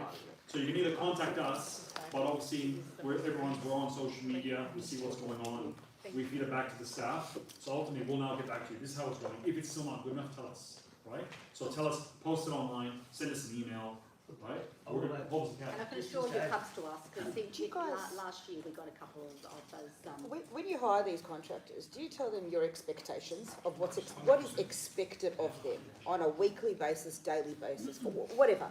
Do you provide them with some expectation of this is what you're going to do, this is how you're going to do it, and if you don't do it, we're just going to find someone else, and you're going to lose a government contract? Just before you get, I'll tell you one of the problems I said structurally in the organisation. This is killing me. Sorry. Community facilities, This is come and hang out with us for a day. Mate, It's let me just tell you, one if I hung out with you for a day, I'll tell you, this Yeah. place. So what was happening is Tina's team had community facilities. So community facilities had there's 6 directors in council, and it went over 4 directorates. So it's like, one is picking up the rubbish, he's cutting the grass, her team is going out there and cleaning the toilets. So that's not, So why isn't it structured a lot better? It has been now. It has So been. now That's that part it's of what we've been structured doing. and there's a restructure that's Yeah. taken place, everyone should know their place and their So my roles within team your looks after organisation. activation and engagement. So just to give and you all some that. sort of idea, we used to have a planning team and a design team sitting by themselves. They'd do a plan and design and something handed over to us to cut and over park. So we weren't sort of involved until we actually got given it. So a bit like the toilets, particularly at Sandy, I know there's an issue there, and so just to give you some clarification on that, if you actually were to give a customer service call, we have an after hours number, and often that comes through to one of my managers. I have a coordinator on the weekend. I actually also have a team on the weekend. So if anybody, if the waste's gone home, waste might work different hours. I've got someone here till 3 o'clock. But sorry, that's even new. We didn't even have a weekend crew. No, but we do now. We do now. So it's a weekend crew, so it's a matter of customer service goes through coordinator. They'll ring the after hours number who know we have someone online who can come and do it. So I know we've been on a Saturday when the toilet's been locked. Water park, people can't get into the toilets and bathrooms, so we've actually got someone there within a short period of time. So we do have the fail-safe on a weekend. As far as other design stuff goes, we never used to get an invite to any of the design for roads, verges, footpaths, middle of the road. So with the airport, we've actually started being involved in, they're asking us how wide do you want the footpath, instead of just building a road this narrow where you can't park on. Well, no, we want a footpath and we want a bike path on both sides of the road, not just one. If you look at Northern Road now, they've only built on the side that we asked for, they didn't build on the other side, which is a bit of a bind for us because we'll have to maintain it, but at least they're listening to what we want, so that when infrastructure goes in around it, those things are in place. A lot of other places aren't designing and building like that. So having this team together with the operations team, every time something gets built, we get brought to the table and go, Matt, what do you want for parks? Dave will go, I need a recycle bin, I need this, I need it, and I need them in these locations, not where you think a designer or an architect might think it looks good, not the operational, So it should be one entity and you're working together as a unit, not over here. That's why nothing's getting done. So I'm part of that operation. I can say, you can't see what I can see. So where I was 12 months ago or 15 months ago, so it's a much better process for us. Individually, we have more contacts, we have more network to actually do this stuff. So that's what Ned was leading to about, the teams coming back together and the right fit in the right places, so we can actually, service some of this stuff a bit better, and so you see the result at our level. Let's leave it about the right light.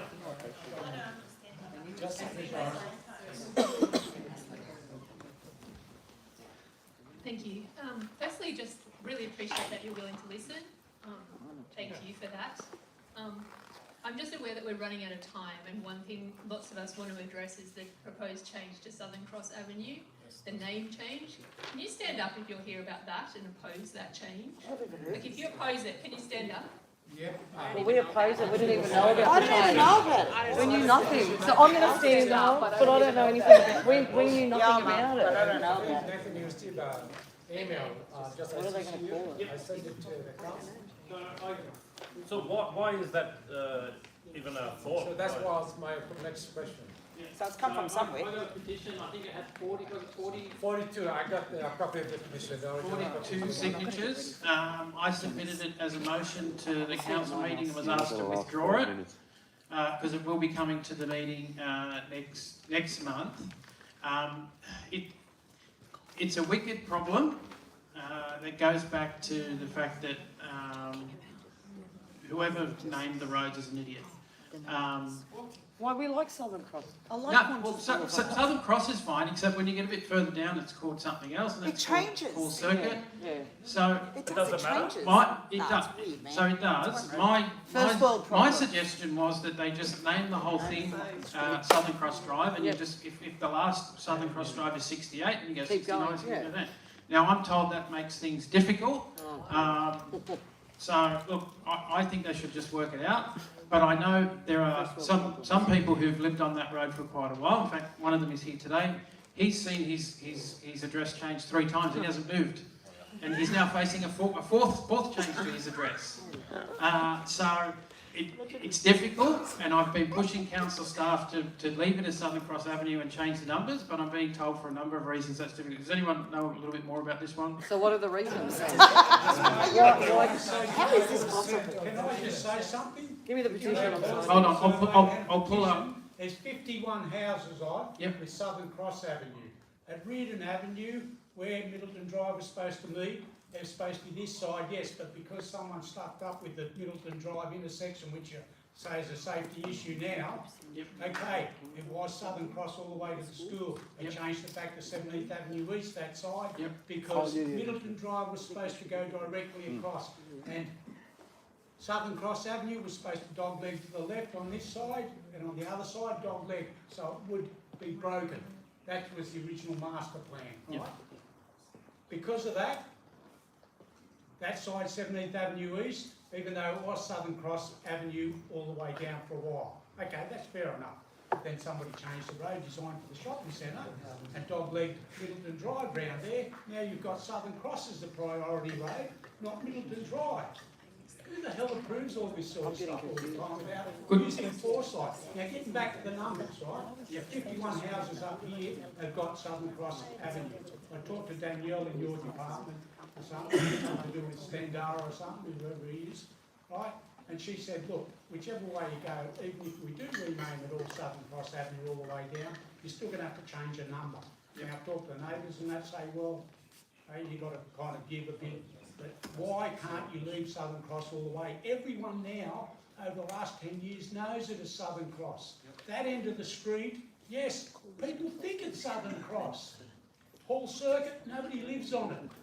19 houses that end and half of them aren't even occupied yet. Yeah, so when that came to council, there's a whole bunch of name changes. One of them was to rename... Whose idea was that? Nobody was consulted. Rename that road Flynn Avenue.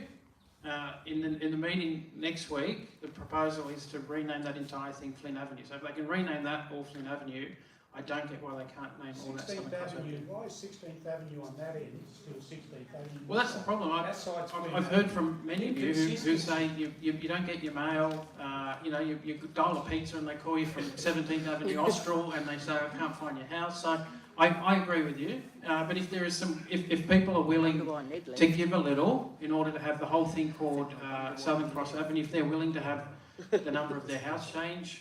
But you say it's too difficult. Who's saying it's difficult to... Council staff have told us it's too difficult. Which staff? Which department? But Danielle quite agreed with you. Surely I agree with you. I agree with you. But who is it that says They're not it's here. difficult? They're not here. That's why they're not here. See, they didn't turn up because they knew. I've got a brick wall in there that just doesn't listen to reason.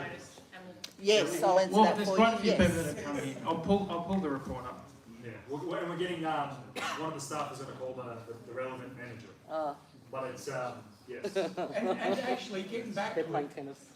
who was notified that this proposed new names? Not me. We just get a letter in the mail. No. What's all these names here and there? Nobody consulted the actual people that are affected. Nobody asked. Nothing in the mail. Nobody asked anything. Went to the wrong address. Yeah, The Jude at 17. Yeah, so rather than go, well, my understanding was it came to council going, here's our idea, let's consult with the people. We're consulting with the people and everyone's unhappy, so... So why does it need to be changed in the first place? Is there... because you've got a stretch of road with 3 different names. And what's the So problem? mail's not being delivered, Everything's people have actually had serious medical issues where the ambulance has ended up in Austral rather than here. Like it is actually like people's lives are in danger here. So, yeah. Yep.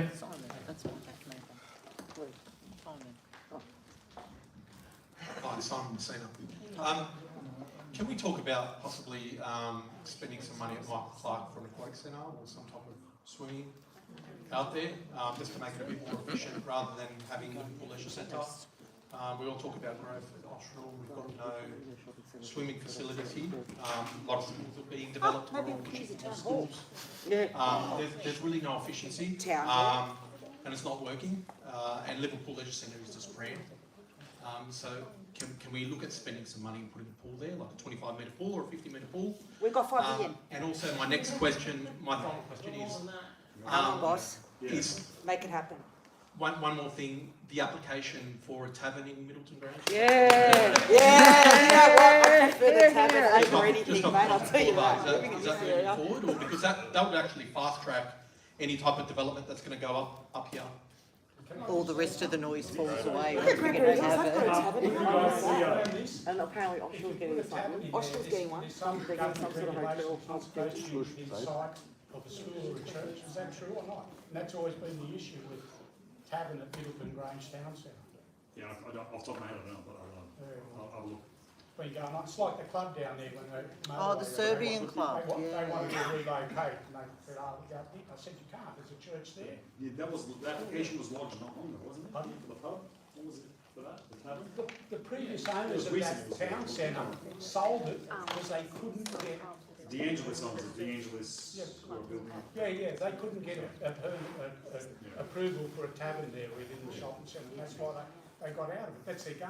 I'll find out, you might actually have a missed call from those people, not a week ago. Oh, you got to pull back. So Michael Clark, We want to tavern with all what's this our traffic. position there? So Michael, we committed to building a pool. We were able to, through West Invest, so when they sold the M7, also all the motorways, we were able to successfully lobby for $170 million from the previous state government for different projects. So now they weren't election commitments, they're actually real money. So we were able to get $50 million for a pool at Carnes Hill. So the pool is coming. Oh, very good. It's actually happening, it's funded. That's Carnes Hill. $50 million for the pool, right? We got $10 million for some synthetic soccer pitches there, which is going to be fantastic. Time frame? Time frame, as quickly as humanly possible, because we have the money. It was up to me, it would be designed, but we have to go. So it's not designed yet. I know how it works. Yeah, I know. It's got to go from this person to this person. It's still under concept. Federal. Silent And then you know what happens? By the time it goes all the way back around. It starts again because something's not right. Somebody else thought something. So the master plan was approved by council. Where did she go? Tina left? Oh, that's her.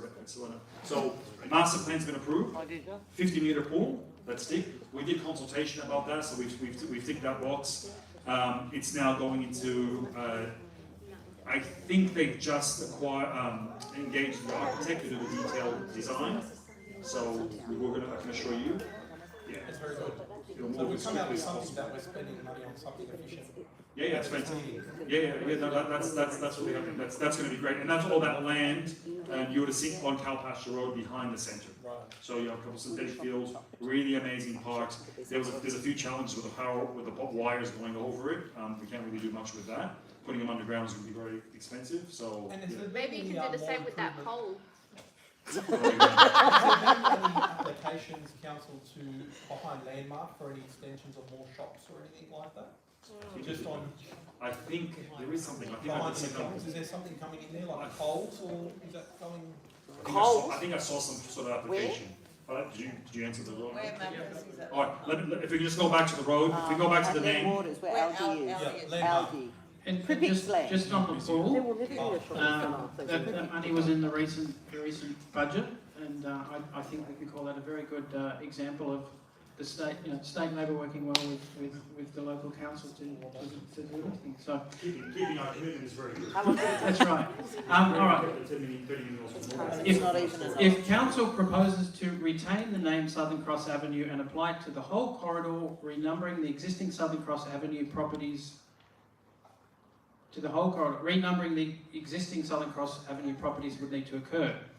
This is problematic for the reasons detailed below. The numbering of properties located on Southern Cross Avenue starts near the middle of the corridor at the intersection of Middleton Drive and heads west, which is I think what you see. See figure 5 below. I can't show you that. This means that staff cannot apply the name Southern Cross Drive to properties east of this location, as these properties would need negative street address numbers. I don't. That's Oh my that's God! serious. That is serious. Renumbering may cause further confusion and inconvenience for existing residents, businesses and visitors of Southern Cross Avenue, as they are familiar with the previous numbering system and may struggle to adjust to the new numbering, leading to difficulties. Renumbering without changing the street name is highly likely to lead to a situation where an address can be interpreted as applying to two different properties. Right. Can I say something? You change it to one Joe Blow Street, you still got the same problem with the number. You're going to start at number 1 and number 3 on this side. And they're going to have two. They're going to be associated with two names. Then you've got all the side houses and side boundaries. Yep. It's not going to work unless you skip numbers. Yes. Don't they do things like that? That is what I'm proposing. I understand. I put something to council this month to do that, and I've been asked to withdraw it. So, The lunatics are running out of control. Just getting some advice. Basically, they're changing it so there are multiple street names on one area. If councils don't want it and there isn't a direction from authority, it doesn't need to change. So no one ever gave residents the option. Doesn't need Yes, to we just got a letter. We got a letter with 5 names saying pick a name. That's it. Yep. Oh, No one ever told us anything. I voted for Southern Cross. So what do you guys want? Do you want to keep it as is? Yes, yes. 95% they would like to keep. Because the letter said it was Southern Cross Avenue and then it was North Circuit, which has got a water. All right. So let's play this scenario, right? And God forbid, we've already had complaints that ambulances aren't finding people's houses. How recently? Not too long ago. 2019, I live on 17th Avenue East, called for an ambulance. It ended up in Austral, at 17th Avenue in Austral. That's bad. My wife was on 000 directing the ambulance and had to leave me in the house and run down to the road to direct the ambulance to 17th Avenue East and Middleton Road. That's not good enough. Metres long. That's what can happen when that type of thing happens. It happened 2018, council wanted my number. I was 65 Southern Cross Avenue. They wanted to move it up virtually across the road from here. And I said, what do I do? They say, we changed the name of the street. And that's the dilemma I've lived with since 2018. Can't get a delivery. Google Maps can't recognise. Oh no, you've got to fix that. That's, you're dealing with the elderly here. It was Southern Cross for a while, then they changed it back to 17th Avenue East because the master plan for Middleton Drive was priority across through the shopping centre. It's because of everything changing since that master plan was put in 20 years ago by the state government. And then we have You've got to to know pay the the history price. of the place. But there's other Like I solutions. said, Gary, you were Southern Cross Avenue for a long while. My number was 65 Southern Cross Yeah, Avenue. then they changed it 65 Southern because- Cross Avenue is just across the road here now. They changed it because Middleton Drive was supposed to diagonally keep in a straight line back to Qantas Avenue, Flynn Avenue intersection, and we were going to dog leg. And as I said, because developers got their way and didn't lose a block, and your new developer at the shopping centre would have lost that old house block on the right, Middleton Drive had gone through, and that could have gone through to your new main street, which should be named continuation of Middleton Drive. Is anyone going to put that in? Like I said, why Middleton Drive ends there? It's Middleton So what are you Grange, going to do? not Main Grange. Some people call it Valley Grange. It's getting that bad. So what's the go? What do you Well, do? that's Moving forward, where are we going with this? Nowhere. Leave it Southern Cross. Emergency services have got a better idea. They think it's Southern Cross. It's the same road. It always has been. We So can stay do as it letter is. guttering, like there's Human other nature. solutions. So leave it as it is. I'm turning right onto Southern Cross. Okay, I'm going down there. That's the number I've got to go to. Not Ball Avenue or They whatever. make it all Southern Cross then, and start everyone from number 1 all the way to 100%, give everyone their numbers People again. are Is that we Not change that the much names and we down have there. to change our numbers? Is that what you're saying? That's what he said. You're Change gonna the have to numbers of change the number, houses yeah. and just let it all be Southern Cross. There are two options. If you want to keep it as Southern Cross, I think there are two options. Rename the whole thing Southern Cross, Yep. and everyone gets new numbers. Yeah, easy. Or rename it Southern Cross, and then it sort of goes 65, 67, 69, and then down the other end it goes No. 71. No, just Can't give do them all that. new numbers. Everybody has renumber. All those Renumber. people on that But street, you use a guys bit of need to foresight. vote, but the And where first Gary option. lives, he's still on 8 Ridge, right? Yep. Allow for Yes. future Yeah, numbers. so he should I be live on the 65 corner on the up next here, one, and you see and that I'm out in Austral, 35, 65, and 75, My 85. numbers are organised Yep. for the empty blocks next door. Right. See, we were already numbered. They used a bit of foresight there. Why Yeah, can't we'll go we back to have- staff and I don't know, I'm thinking out loud here, but perhaps if we're going to renumber every house, we start with the, At that end. well, whatever the highest one is, you start after that. But one So you don't question, have a one. one question. That's part of the Western City parklands. You're not going to land swap or anything with Landcom or anything like that, state government. This Have state they government developed that has no plan to develop Western Sydney At the parklands. moment. Sure. I'll change There myself was to part up defence. there on 18th Avenue. Yeah, there's no plans to develop that part. Landcom councils did swaps and it got developed. Not up that part, no. So it's definitely not on the cards. It's done and dusted. Can't happen. So when we come back in March, Okay, you you'll be start able to with give us an number one update now. of what's happening? Well, no, before that, so it's coming to the December council meeting. Okay.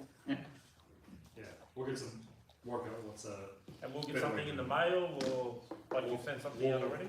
Mail make sure drops. they significantly communicate it in a better fashion. Right? Yeah. And to every household, not just some. I think where it's gone wrong is we agreed, as a council, we agreed to do community consultation on whether you wanted to name it, whether you wanted to keep it.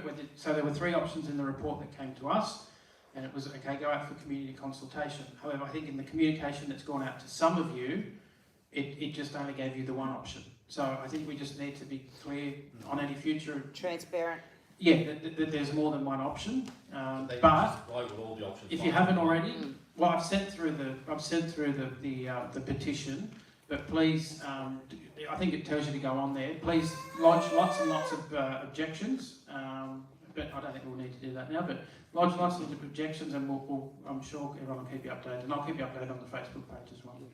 So communications is a very important thing, and we if you've seen letters from council.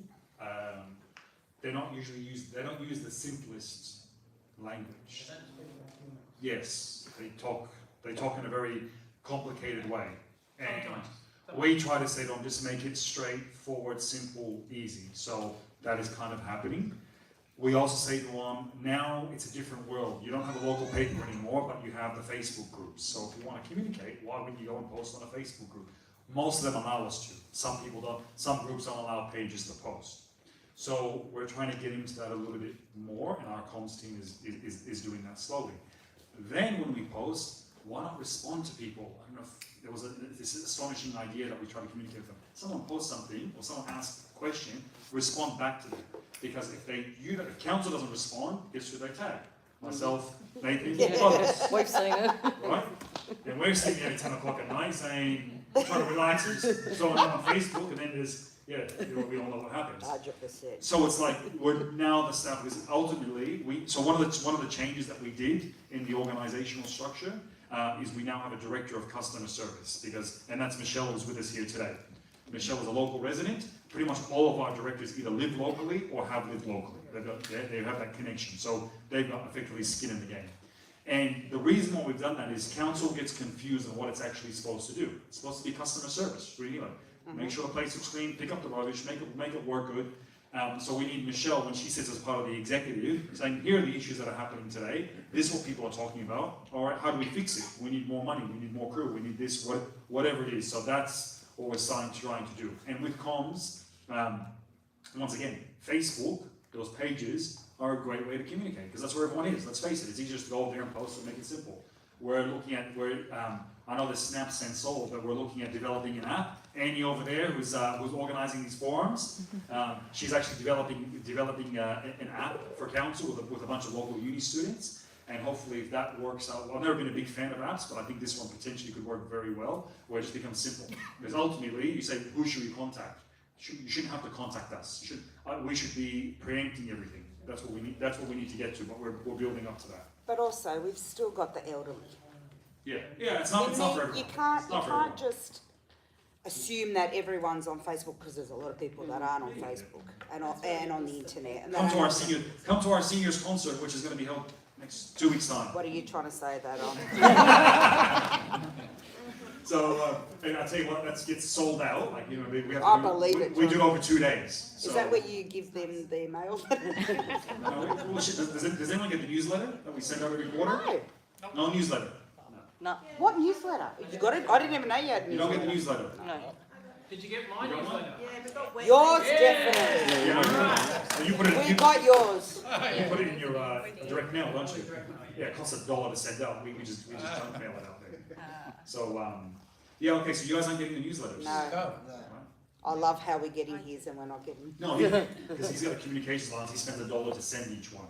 In mail in Australia. Or 80 cents. Oh, but you got $5 million. You got money in the kitty. That's for the town centre. No, town hall, not what if we've got to send, what would it cost? Would cost us. There's 80-something thousand houses in Liverpool, so it'll be like it's probably $100,000 with printing every newsletter. So it's a bit of money. So yeah, but we'll make sure there's. I found usually that Australia Post is the best to do the junk mail, which we'll fix that up. But thank you for that feedback. Maybe you can just chuck it in with the rates. Two birds, one stone. We do, but it's not usually good news when you get your rates. No, we don't want to know what's going on in your newsletter. But no, we should, I think they. That would be good. And not everyone's a rate payer. We do, not everyone's a rate payer. Not everyone's a rate payer. How do I get out of paying my rates? Wow. Yeah, sorry. Overall, sense, moving yeah. forward, Ned, what do you think is your main takeaways from tonight? I mean, a big concern for everyone is safety and health and Safety as in traffic safety. Safety as in Keep it on traffic, the roads, and our time being wasted on these roads. Potholes also everywhere. The roads aren't very good. We gotta be specific about where. Where is that? Like 'Cause around we just spent $10 Cirillo. million on roads. There's all the trucks that are always parked there coming around. Where? Bird Walton maybe Avenue, go round there. The public entrance, that bit. Just down here. Also Southern Cross. It's probably. Oh, yeah. Well, that's a good road. But even coming up this hill, they're everywhere. Yeah, this one, I'll this is a send you big, a list of them. this is a big problem. Yeah. Right? So we've got 910 kilometres worth of roads that we look after. So Cow Pasture's not ours. 15th Avenue, 15th is Hoxton Park Road is not our road. The main roads aren't like Dillix. Hume Highway is owned by the federal government. Elizabeth Drive is by the state government. Hoxton Park state government. But the local road network is 900 plus kilometres. Every year it goes by 10 kilometres. 1,000 now. Do we hit 1,000? Ticked over, yeah. Ticked over 1,000 kilometres. That's good, we should celebrate. More Yeah, so every year, a road should be technically resurfaced every 10 years, just around and about. 10 to 25, depending on the type of road. Yeah. 10 to 25. 10 to 25. So you can imagine what that does. So that on from your budget point of view is a fair bit, has an impact. So where you see the problem with this road that goes up, and a lot of these older, the road has to be built by the person doing the development. Now there's no development there. So if we're going to rebuild that road, I don't know, I reckon that's a good $3-4 million. Just picking a number. So we've got to find that money to do that road and embellish it. And we don't have that money because I mean, when it rains, it just keeps coming back. They just cover it. It's a band-aid fix. All just floods. It is a band-aid. which is why they want us to close the road, right? And that's what we did. That was it 27th the other day. The one I did that little video if anyone saw it. Where they put the Jetmaster.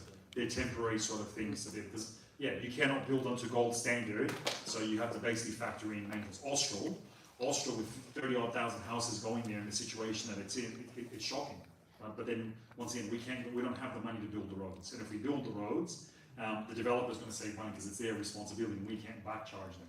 So it's like, well, what do you do in the meanwhile? And that's where the challenge becomes. So Austral's an example of how not to do a subdivision. Everyone compares it to say Willowdale or Oran Park. Oran Park has one owner. So they put all the infrastructure in. Right? Most of the subdivisions you see, like Denham Court, Willowdale is who did Willowdale? Stocklands. One person. They come and do it all nice and beautiful and it works. Here we have. Here it's next level. You can't even get into streets. It's like I live on Moncton Avenue, and Disaster. you're lucky to get one car through there. So we need to. While it's in the planning period, make sure that these roads are wider rather than narrow. Because I think it was caressed in Councillor Harlow. This is next level that we can't go in and out of our own street. Excuse me, council's got a better idea. We're going to let you park up on the grass. And then not on the fine you. footpath. One wheel on the road, one wheel on the grass. You As can't long as fit. it's roll curb. Michael, you need to build your roads a bit better, all right? So don't even go there. You need to widen your roads when you build, and that needs to, mate, it's next level. Oh, it's next level. Get on, someone's got to reverse. No, it should be one-way street and that's it. Then you back on. I'm telling you now, the road is absolutely disgusting. You cannot get in and out. I can't even reverse out of my driveway without going like 50 million times because there's cars in front, there's cars on the side, there's just cars. And I'm going to swipe. People that park on the corners, is that Yeah. No, the newer side. The newer side. Near the school. Just behind the childcare, so you know how. You know the new childcare that hasn't opened and it's supposed to open I in live on 5 number years ago? 27. You know that one? Experience. No. Yeah, so it's the new side of Moncton. Not the one opposite like the creek. Yeah, Michael's just after all the development. houses were just. Yeah, so just Southern built. Cross Drive and then the new part of Middleton. Up on the hill. So just to answer your question, sorry man, Yeah. I'll do a summary at the end, because I think we still have some issues to go through. But with regards to potholes and where specifically, just tell us exactly where. I do that customer service now. Customer service is here. If anyone has a specific issue directly that needs to be fixed, rubbish, whatever, just let customer service know. And it's over there My in the main team. concern though with that question was, what are you going to do to escalate everything now? Yeah, I'll do it at the end. I'll do a summary at the end, yeah. So, but just on potholes there, just on the issue of parking on rolled gutters, Parramatta Council has a policy where we looked at it 10 years ago that said you're not allowed to park on rolled gutters because of the Australian road rules. However, if you do it and do it in this fashion according to the diagram, you won't get fined. That's what the thing is. So I said, great. Copied and paste, took it to council. I was told by the staff that's illegal.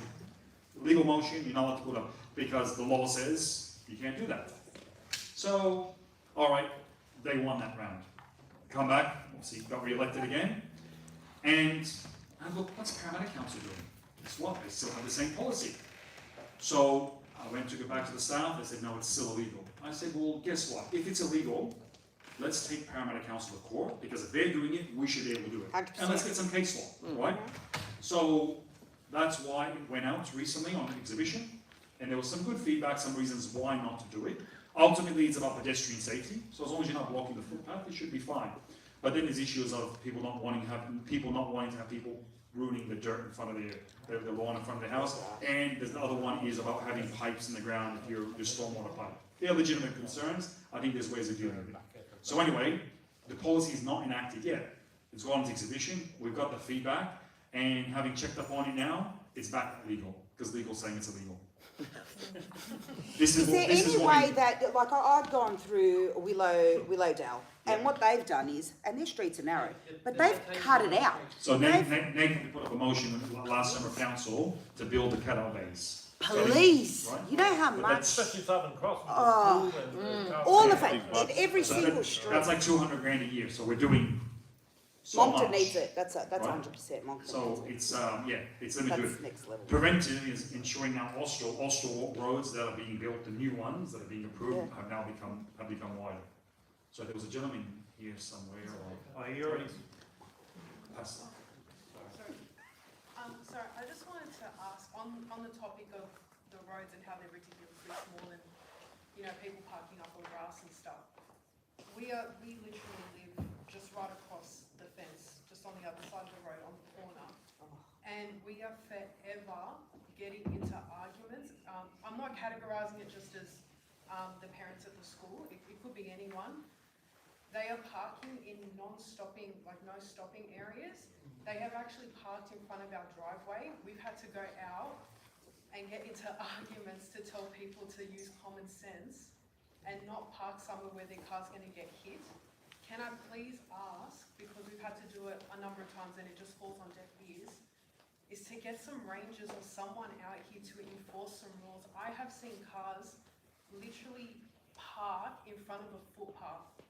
I go to walk my dog, I've got to walk around the car because they've just parked literally double parking on the corner of At school time? It's not They just used to have school runs. time, it's any time. People just have no regard for the signs. Like, Good, done my answer. it's Because they increased can't during park school anywhere. hours.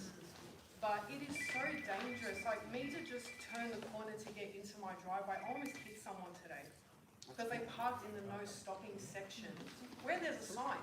So disregarding The the sign you're is near so the corner, right? visible and they just got replaced, which, you know, thank you for that. But they're getting disregarded, no one cares at all. So, you know, I've called rangers. Sometimes they come, sometimes they don't. A week later. And yeah, when they come, it's a week late. I invite Can I them. suggest one thing? They walk around Take a with high photo vis of and all it, the the council And says we you can have- send it we to have them. But what's cameras, involved if yeah. you take a photo Yeah, of so- the fencing parking? Do you have to go to court or are you going to act on it? I think we can't allow that as evidence. If you send us a photograph, what we'll do is, we will pass it on to the police, and the police can visit those persons there, those who are parking, and they can warn them. Yeah, they do. But council cannot take them to the court. Can we please get an Unless I know the rangers say we issue fines, we see the magistrate kicks us out, we waste our time. That was the attitude I got from the rangers. I said, yeah. Well, another thing you can do is ask their address and ask them if they say, why do you want my address? So I can come and park on your front lawn. The amount of money that we've actually spent to repair our grass. What's that, sorry? The amount of money we've spent to like repair the grass, like have to try and regrow it and, you know, just get it looking presentable because, you know, we take pride in our home. Yeah, exactly. And then for someone to just come and rip it up, and I'm sorry, but we've had to put stakes in because no one's getting the message. Excuse me. What you should do, there's an app called Evidence Cam. It's free.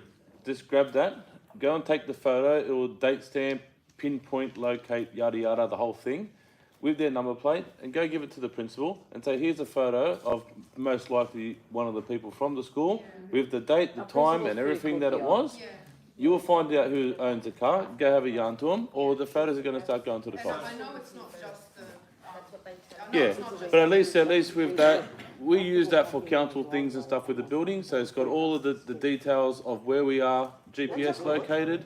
It's called Evidence Cam, I think. So, funnily enough, we actually have quite a few times. Yeah. And a lot of the times the response that we get from the principal, funnily enough, is the school's here first, mate, deal with it, and sort of just shunts us off. And it's not just us, like the other neighbours have this. But, sorry, my question was, the gentleman there mentioned that sorry, it's we can timestamp send camera. a photo or whatever, and then it gets reported to the police. Can we get some kind of an email address or however like, to actually report it? Evidence Cam was the one we used to have put it. It's out of our hands and we can't do anything about it. So I suggest you just go on our website and email the LCC.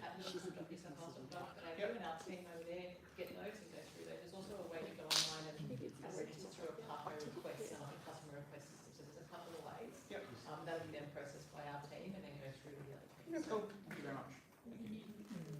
Yeah, Ned, is there any chance you could do like, just speak to Kenneville Police just to do like a flash campaign, possibly at 2, 3 in the morning, and especially in Park Ridge Estate? There's a lot of break-ins, a lot of tradies and stuff that you can't break into. And there's a lot of people walking around at that time of the morning, between 1 to 4 o'clock, they say on the Facebook pages, and they put photos, and nothing's been done. There just needs to be some type of deterrent, at least over the next couple of months and leading into Christmas and after Christmas. Do you, when you see people walking around? Yeah, I'm not seeing people walking around in the morning. Okay. Yeah. But when you feel, well, you've got to report it to the police. The police won't come unless you've reported it. They don't come out straight away. It's like an hour or two later. There's an influx across the Hoxton region, starting from Park Ridge, Middleton Grange, Carnes Hill, of a lot of breaking. Because they're new houses, it's new developments, everything's brand new. Done. There was a time where there was a lot of police presence, which we respect that, it's great. But at this point in time, there is nothing at the moment, especially at that time of the morning. So something needs to be done, and it just needs to be cut. Even in the Austral area as well. So just make sure that you do ring the police so to report it, because putting it on Facebook, is not reporting it. I'm not saying the community is not doing that. I'm saying that there needs to be something from council to move forward and speak to the police and get a patrol going, and not us to do that, because we'll take it up to the safety committee. So what having discussed generally crime issues with police generally across the area, so they've got a very computerized system these days, right? So what they say is don't call the police station, that's useless, right? Call the, what's called the police assistance number, right? That will then, once you get a report number, so it's now been logged, and they obviously they deal with it according to priority. But what happens is the more people, if you really, this is how you fix it, and then sort of the tech comes into it, the more people that call up that police assistance number and report it when that happens, that when they get their weekly report, they'll say, there's a spike in break and enters or whatever it is, vehicle damage in this area. The commander then gets the resources automatically allocated and can send them out here. So they need to know that. So the best way, you just work with the system. He'll just say, keep on reporting it if everyone, if you want to do something about it, pick this Saturday night, go Give with a everyone. time frame. We have done that. We've had a car break-in, the whole street has. We all called the police. They said, okay, we'll come out and we'll do fingerprinting. We should be there in the morning. No one comes in the morning. We need to get our kids to schools and stuff. And they said, but you can't use your car until we do the fingerprinting. We need our cars. So once we drive out, that's it. They won't come out and look at it. Did everyone call? Did everyone make the phone calls and Yes. do it? Yeah, so all I'm saying is, Ned, is just, we just need a higher source like the council, just to put them on notice. Well, yeah, That's all we we'll need. Do you know what I mean? I think if we do that as a starting point. Yeah. We will, rather than- 100%. That will probably work. We'll do something. You know? Yeah, Neil, I'm only referring to the conversation I had with him previously in the CBD, because people talk about antisocial behaviour in the mall. He's like, I need it reported so I can get the resources to do it. But we'll talk to him and bring it up and see. Yeah, we're having a meeting in I think it's on the 2nd of December at Carnes Hill, about the Carnes Hill area, but the police will be there for that one because the community kind of was organising one anyway. So yeah, so we'll talk about it before then. All right, any? Oh yeah, sorry. Just a few months ago. Sorry. Before we get on that one, the other thing the police say, besides report it, and I don't want to treat you guys like idiots, but this is what the police say. Make sure you lock your car. If you've got those sort of automatic things where you walk away, make sure you lock it. If you're a tradie, don't put your tools in the car, and if possible, put your car in the garage. So I'm just passing on the message from the police. I know sometimes that's not practical, but doing my public service. Thank you. Sorry. Yeah, sorry, it's just a few months ago you put on the Facebook page about a roundabout at 15th and Edmondson Avenue. Yep. Is that still going ahead up near the servo By over there? by the end of the year, isn't it? Yes. Next year or? Santa's. We got a different contractor than the one that's doing the speed up. That's a sheep fighter. Yeah, I know. Yeah, I come that way from my office every day, and it's people go left, chuck a U and come back because it's much quicker. Go through the shop to get out. Yeah. So we took the stop for a bus tour. What's it been? Would it be a year now? Huh? Will be a year. Yeah. So that's how long. By the time we said, okay, let's do the roundabout, the conversation was, the roundabout costs $300,000. And I remember John said, no, we can do it for cheaper than that. I don't know what it landed at. 50 grand.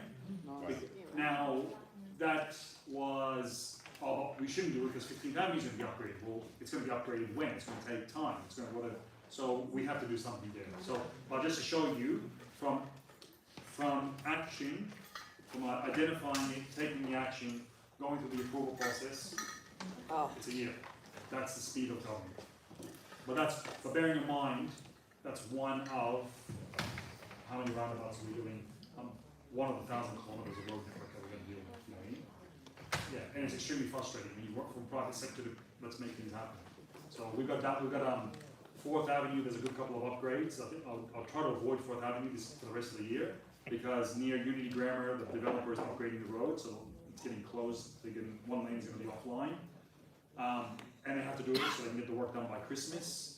Sorry, not by Christmas, by the next school year. And the Catholic school is upgrading the road there as well, and they have to start in a week or two because for them to get it done by the school year, the start of the school year, they have to do it now. So, yeah. Sorry, just a quick question in regards to public transport for school children. My kids go to St Anthony's in Austral, and there is literally no buses other than the one from Carnes Hill to the school. And I know a lot of the parents are rallying to try and get that increased. Are there any plans for that?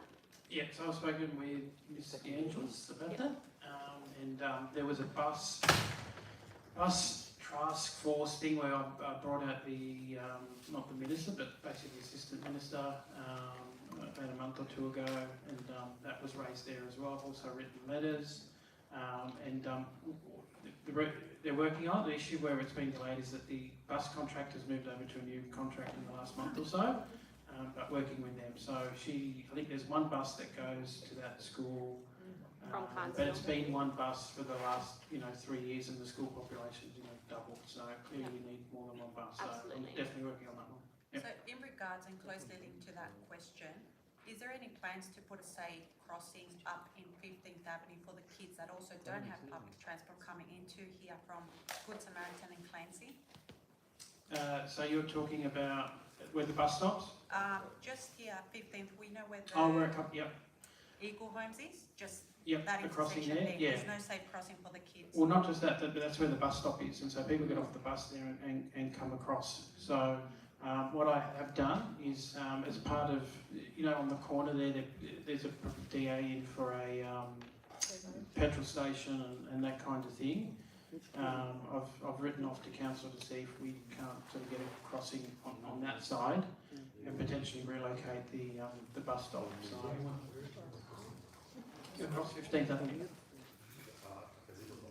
Or some kind of crossing, but I know that they're going to put in speed humps on the approach, not on 15th, on 2nd and Kingsford Smith, and as part of that, I think some like pedestrian refuges are going in there as well. Okay, do we have a time frame for that as well? We're doing detail this on that. It is approved through the traffic committee. It is going to the council in December meeting, and then it will be constructed sometime next year. There you go. Hopefully next year. So can it be fast tracked from a safety point of view for the kids? Because I know we're working at snail pace here when it comes to all the design. So the deliveries in my area, there's quite an extensive list of traffic facilities being rolled out across the council as we speak. So we've got the crossing, the roundabout here, 15th and Middleton and all sorts of facilities. So it gets programmed as traffic committee endorses it. We program it accordingly and try to throw more money at it in every given year that we can. So we'll look to try and get it into next year's program, next financial year. Just really concerned because it's not just cars, it's heavy trucks coming Yeah, down that road. This year's program is unfortunately accounted for like this financial year because we've got a lot of around that lots of stuff. We'll aim to shove it in next year's program and try to get it on the first couple of rounds. Right, thank you. So our budget's $250 million. This one we approved. We put it for consultation. Nobody gives us any feedback, right? And I say to the staff, no one's going to read that much documentation because it's not how you communicate. And we did some different things this year just to get.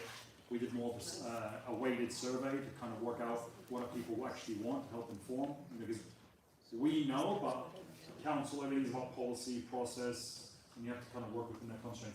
What I'm getting is when the budget goes on exhibition, or if you want something as a community, say we want this, right? Get it in next year's budget, then us through resolution can put a motion up saying, as part of the budget, we want this done, and we find the money for it. So Getting back to buses, has anyone ever thought of Carnes Hill, like, I don't know where they go from there, but Leppington to this area for a bus station, Leppington Station? Yeah, where does the 861 go? Does anyone know where the 861 goes? There's no buses from here direct to Leppington, you have to go to Carnes Hill. Liverpool? Maybe then go to Leppington Station. How do you get to Leppington Station if you want to catch a bus? I think the 861 goes along 15th Avenue, and it goes. Yeah, Okay. Now, 15th Avenue, big trucks boring down the hill. Those pencil pines on that house on the corner. Yeah. Then, mate, there's regulations about colour-bond fences being set back and the building setbacks and that. How come nobody's complained about it? I go there and I thought it's only a matter of time somebody has a brain fade, jumps out and the truck's coming through because they didn't see it till it was from here to there. It's a blind spot with those big pencil. Oh, they look good. Is that the house opposite the Eagle Homes? Is that the house opposite Eagle Homes? Yeah. On the southwest corner. That's my house. Hey?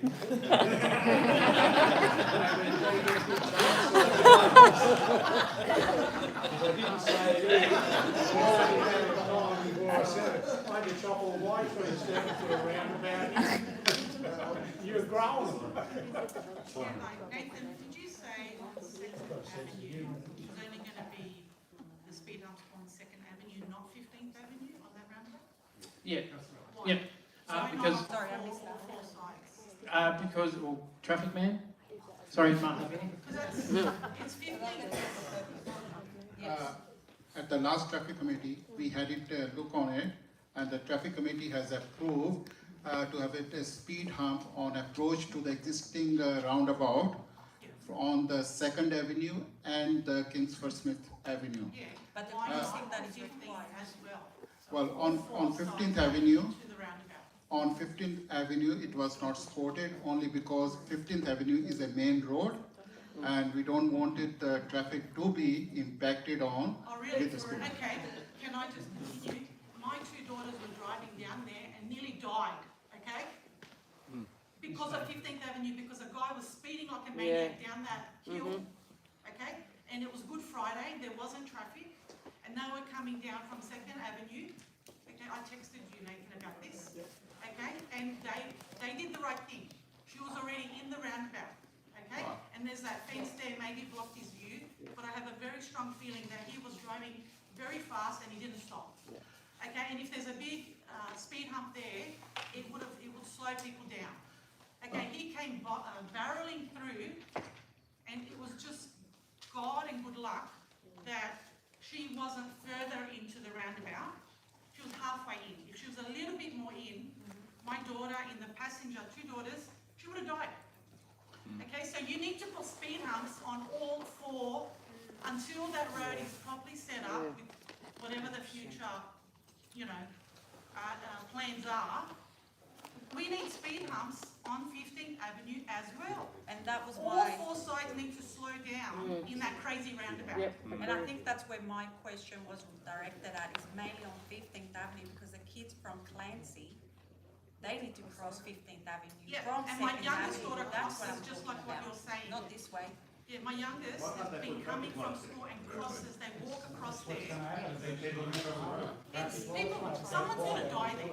So on this one, what I can say that we can take this issue back to the traffic committee in its January meeting, and then traffic committee approved to have it speed humps on approaches on the 15th Avenue as well. Big speed humps. I've been here 10 years of this, and then 10 years of this bloody roundabout over here on the hill, when my youngest was crossing, walking in year 7, when she was in year 7, and car nearly swiped her as well.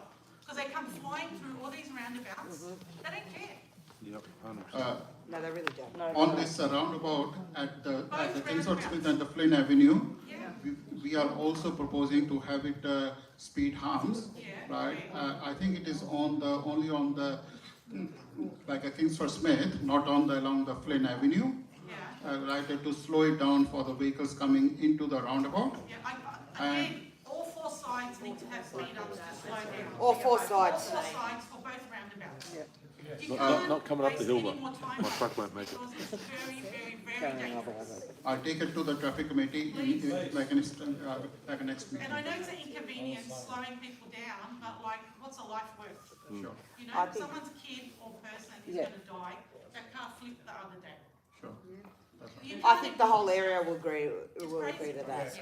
You can't just ignore something like that. But unfortunately, it's not local people that are doing it, like maybe some local, but it's the big trucks. I must have wiped out by a truck coming, what you're saying, That's what they said, they're coming down to the avenue, it's mental. You've been here, you've seen it, Nathan, I've seen you here, so I know you've seen it yourself, so, but it's mental.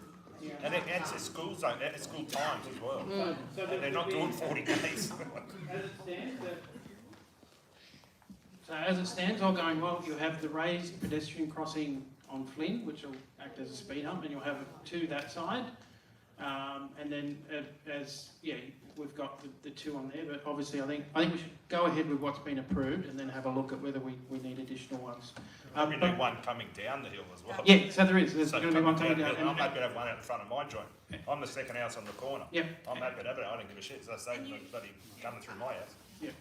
There's been too many accidents, and you can probably ask those people that live on those corners. They can verify it. And Fairfield has done speed humps on all 4 sides, on multiple roundabouts in Fairfield. Why can't we do it here where it's really, really dangerous? Well, Liverpool has done it at a few intersections, and it works well. I've noticed them in Fairfield at certain points. If it goes back to the traffic and it gets knocked on the head, where do we go? We're screwed. Well, you speak to your councillors, because ultimately we get to, approve that stuff. Can I just say... Big speed humps, so they really slow down, not like this speed hump here that's super low. Nobody stops for that speed hump on Flynn Avenue. No, it's the worst speed hump in Australia.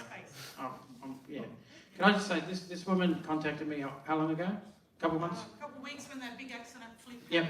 And then I wrote to council, and we're putting the speed humps in. So going back to the message, if you see anything, write to myself, write to the councillors, and we will forward it on and get stuff done. And that's an example of that. Can we invite you then to come out, spend a month every day, just come out, go around to all the streets? I was here on Thursday. I literally walked up and down Southern Cross. I walked up 15. What time though? In the morning, come at 5 o'clock at night every day, And and then I go was to here at 15th 2:30. Avenue. 2:30? Have a Come team, at 7:30 do in some the studies, morning. write down the time, People never analysis. Yeah. 7:30, you don't live there. So, every time I go to my office over at Leppington Village, I pick different times of the day because I get complaints about all these intersections, all these roads, and maybe I'm sad, I don't know, but I literally take different times of the day to leave home and go to the office to work out, and take a look at the traffic on my way here. And then you take It's one that of the back biggest. to a team that comes up with strategies. Yeah, so they're getting sick of me writing them letters. Like They're the getting road sick of me studies writing being letters. done, how much traffic's going through at what hours. Yep. Yep. And there's been no solution, like nothing's been happening until now. Well, no, there's been traffic improvements made here in different places around here. It's not Beg working. to differ, 13 years. 13 years here. Look, Except for the speed hump. the speed And the hump. roundabout thing. Yeah, the speed hump, which was That's it, useless. Roundabout here, Yeah. speed hump's going in at the roundabout, so things have happened. I get that it's, by the time you put those in, there's, probably dozens of more houses, which doesn't help the situation. But every time someone raises something with me, I raise it with council. Now that I'm a state member, I'm also in there having meetings with roads ministers, now. transport ministers.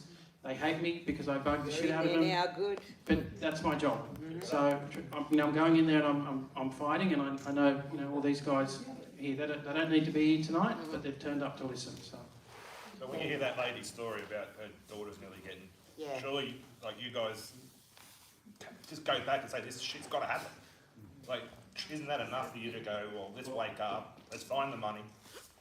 It's not about the money, but they've got to get I don't care what it is, but it's just make it approvals happen. in that. We talked, sorry, nearly, You know, in the last 2-3 months, we had 4 fatalities in around the 2168 area. Right? So it's not it's happening, unfortunately, right? And a lot of the time, you design a road, but if you're an idiot on the road, they're not designed for idiots, and that's the reality. So you got to come and retrofit. And I'm concerned about that. Going down a big hill, that's going to be a massive road. There's going to be issues. And especially with that, when you've even got it's trucks upgraded. going down and they're braking, But even when imagine when it gets upgraded, there's not many roads like that in Sydney that are so steep, and people are going to take that opportunity. So it's going to be an issue. And I think, look, from our point of view, we ultimately money does come into it. Like how much can we spend? There's money for staffing, money for delivery, and that's what we've been going through to try to fix. Now, you always hear me talking about, we have to balance the budget and get in a good position to be able to give more staff, more team. Yeah, it's growing, and we're playing catch up. I want to see we need a few years to catch up, and then we can start being forward going. So that's what we're trying to do. It's getting the mix in the new organizational structure. There's a big focus on customer service, right? Ensuring that we're on the front foot. Significant improvements in operational delivery, i.e. when you build, now you have one director of operations who builds and maintains versus having 2 separate departments. So they talked about, that's what I was referring before. And then we have our city futures, who is doing the forward-looking, the strategic forward planning, side of things, and getting stuff design ready, so we can go. So getting $170 million from the state government. Who was talking about Fairfield before? Fairfield? If you really want to annoy Frank, ask him how much you got from West Invest. I will. I'll ask my cousin. No, we go way back. He won't. Fairfield, unfortunately, only got, what was it? I think they got about $50 million from West Invest. Okay. And we were able to successfully get $170 million.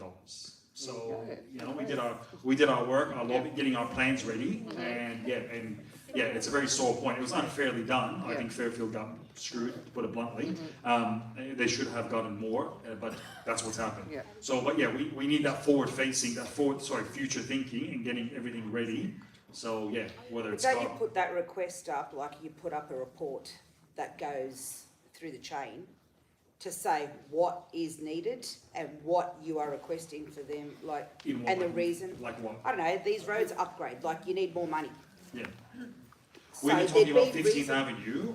15th Avenue. Whatever. So when was it? It was the transport corridor. When did you guys start on it? 2017, 2018, in the last term of council? Probably spent around $3 million on doing the concept plans.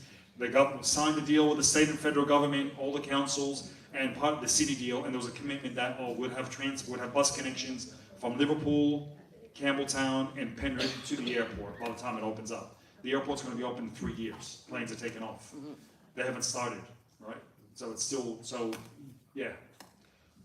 You talk to them, but you gotta, yeah. I thought guaranteed 15th Avenue would have got the money, the whole thing in this election. Luckily Nathan got $50 million, but it doesn't take you far. What's $50 million? It'll make a big difference for the moment, right? It'll make a difference, but yeah, it needs more, right? Sorry. Sorry, can I just add, I'm just following on from the feedback about 15th Avenue and roundabout here, safety issues. With the aviation Middleton Drive opening, what is the plan for safety with regard to the crossings at Park Bridge, because the crossing ends, so the children going to and from school have to cross there. So when that's a main road, that's got a constant flow of traffic. What's the plan with regard to safety there? Do we have anything? Only one day when they're going to build it, they'll get to that.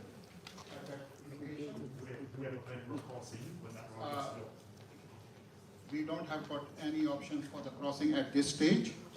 And if the road is get connected with the Middleton Drive later on, and that we can have a look how much the traffic is coming and how the children will be like a crossing there.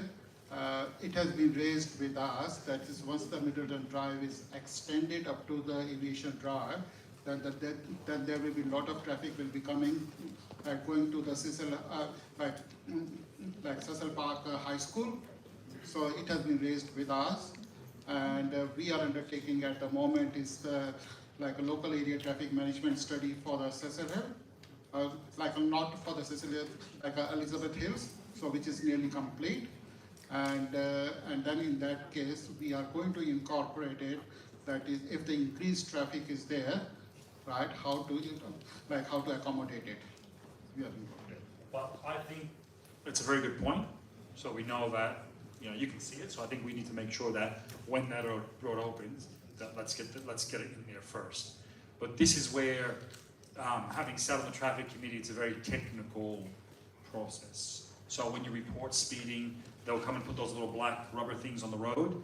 That measures the amount of speeding, how many cars are going over the limit, the quantity, and then it has to hit a certain criteria before they go and propose different things. So even if you get speeding, if it's not enough speeding, it doesn't happen. So it's very technical, where what we need to do is, let's just do it.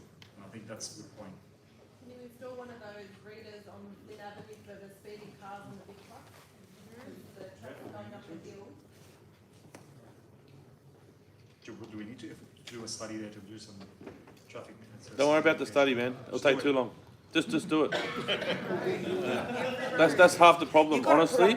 It's the red tape and all the stuff. I can't go like that. They need a process. I understand. But you know what? The development is sit there for a couple of days. You can see very clearly. Just put the speed up for 20 grand. I'll dump a load of concrete there, mate, for a couple $100. Not a problem. You know what I mean? We'll do this. Could I just ask you a question? You're all complaining about speeding. We all know we've got a major issue with speeding.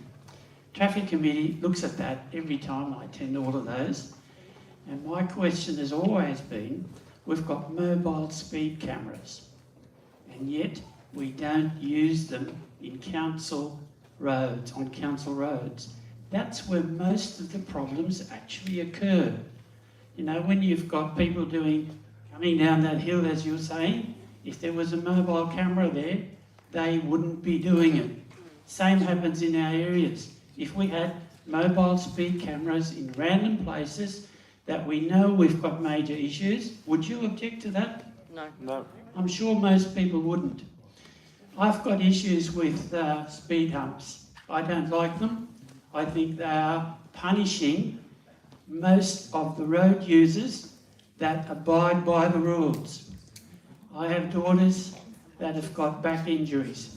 If you're driving along roads where you've got those damn speed humps, you've got to slow right down to about 20 so that you don't injure your back. The same happens with the damage that those things do to your vehicles. You know, so you've got to slow right down if you don't want any damage to your vehicles. So I'm suggesting that at the moment, mobile speed cameras can actually be used in local areas, but you have to notify them. You can request mobile speed cameras to police the roads that you live in, that you think you've got speeding problems. It's on the Transport for New South Wales website. Have a look at that. You'll find it's worth it. As a councillor, I bring this issue up every time, and I must admit, I say I'm against the speed humps, particularly those black things, the skinny ones. Yeah, definitely. You know, you go over them, and it doesn't matter how slow you go, they knock your car around. So, does anybody object to having mobile speed cameras in your area? Providing, of course, they're not used as revenue raising, which sometimes they are. There's one on Hoxton Park Road near the Catholic Club, you know where I'm talking about? And that thing is there in the morning. It's a 70k road. There's no fatalities been on that road, yet that's where they sit. That is an example of revenue raising that I don't believe in. But if you live in an area where you've got people hooning around, leaving those black tyre marks around roundabouts and so on, I think those people should pay the penalty if they get caught. No excuses. Thank you. Thank you. Thank you. Sorry. Last one? Yeah, last one. It's a positive. I know you guys have copped like a grilling tonight, but on a more positive note, we've been to one of your family fun days that the council puts on, and I just want to say it was wonderful. Kids had a great time. Really good day for the families. So thank you very much for organising things like that and the other community events that you do. Yeah, cool. Thank you. Now, and that's a new initiative that we're doing. Basically 11 a year, pretty much one every month, and yeah, first Saturday of every month. So if you haven't been to one, come along. Bring your kid. Tell me you're having a birthday party for him when you brought all this stuff. It's not bad. And this next one is this Saturday, isn't it? No, we're no. Yeah, 2nd of December. We're in November, aren't we? Yeah, at Michael Wendon Centre is the next one. Bit of a water thing. And this weekend we're having for those who want to come to our events in the malls, with our Experience the World. This weekend, through Friday, Saturday, Sunday is our Pacifica Festival. It'll be great. Our last South American one that we had 60,000 people there over 3 nights. So it's going pretty good. We'll hit 1 million people next year. Also, Dan, I'd like to thank you for getting on the radio, the TV, and looking after. So thank you very much for that. Well, thank you. We try. We're stirring them up. We did one yesterday with Frank and and George, right? But we did it on Peters Point. We tried to call off to get council to have mobile speed cameras. If we had a mobile speed camera, once again not for revenue, but we could deploy it immediately, and yeah, we could be much. Is that possible for you guys to do that? It needs legislation. We're gonna have to get the state to help to do it. So we try to do something, but. And I think it's important that we make we have to make noise because we don't exist. If you see how Sydney treats us, right? Even the M5, you jump on the radio and say something TV, you're on it straight away. It's going to get worse. That's what's so worrying. We need billions of dollars in investment, and it's going to. But thank you, we appreciate it. We'll keep on. We'll take every opportunity we can. So look, as a round up, so we've got the numerous traffic issues, speeding issues, the safety issues with the roundabouts. So we've noted all of them, we've got them all down. We'll get back on those ones. And that's ranging from 15th Avenue to the local roads. So we'll look at all of them and get back to you about what we can do about them. The street name, we're going to come and consult with you guys properly after the council thing and have a better discussion about that. The illegal parking in the corners, we'll get the rangers, we'll communicate that, see what they can do more proactive. We'll talk to the police. It's Simon right there. We'll bring up the issue with the police. We'll bring up the issue with the police as well. The town centres, we're working on how we can. We're going to meet with the owners of the N7 Transurban, as well as. John Holman's the contractor, to work on how we can try to get that road done quicker. That's an ongoing one. We've got $5 million to spend. You don't want a town hall. No. No. What do you want in this town hall? What is it? Just like A community centre that you hire, No, the hall, no, you know, no. that The scout hall, Give me a mate. the little hall, you know. No, pools are concealed. And you can't allocate that money to speed humps or other type of things that the So it community has wants? to be for, It has to that. be for Has to be, something. has to be for that, you know? can we build another water park for the kids maybe, or something like that instead? We've already got everyone saying, why does Middleton Grange have one, why don't we have one? Oh gosh, we got nothing else here, mate. That's why we have one.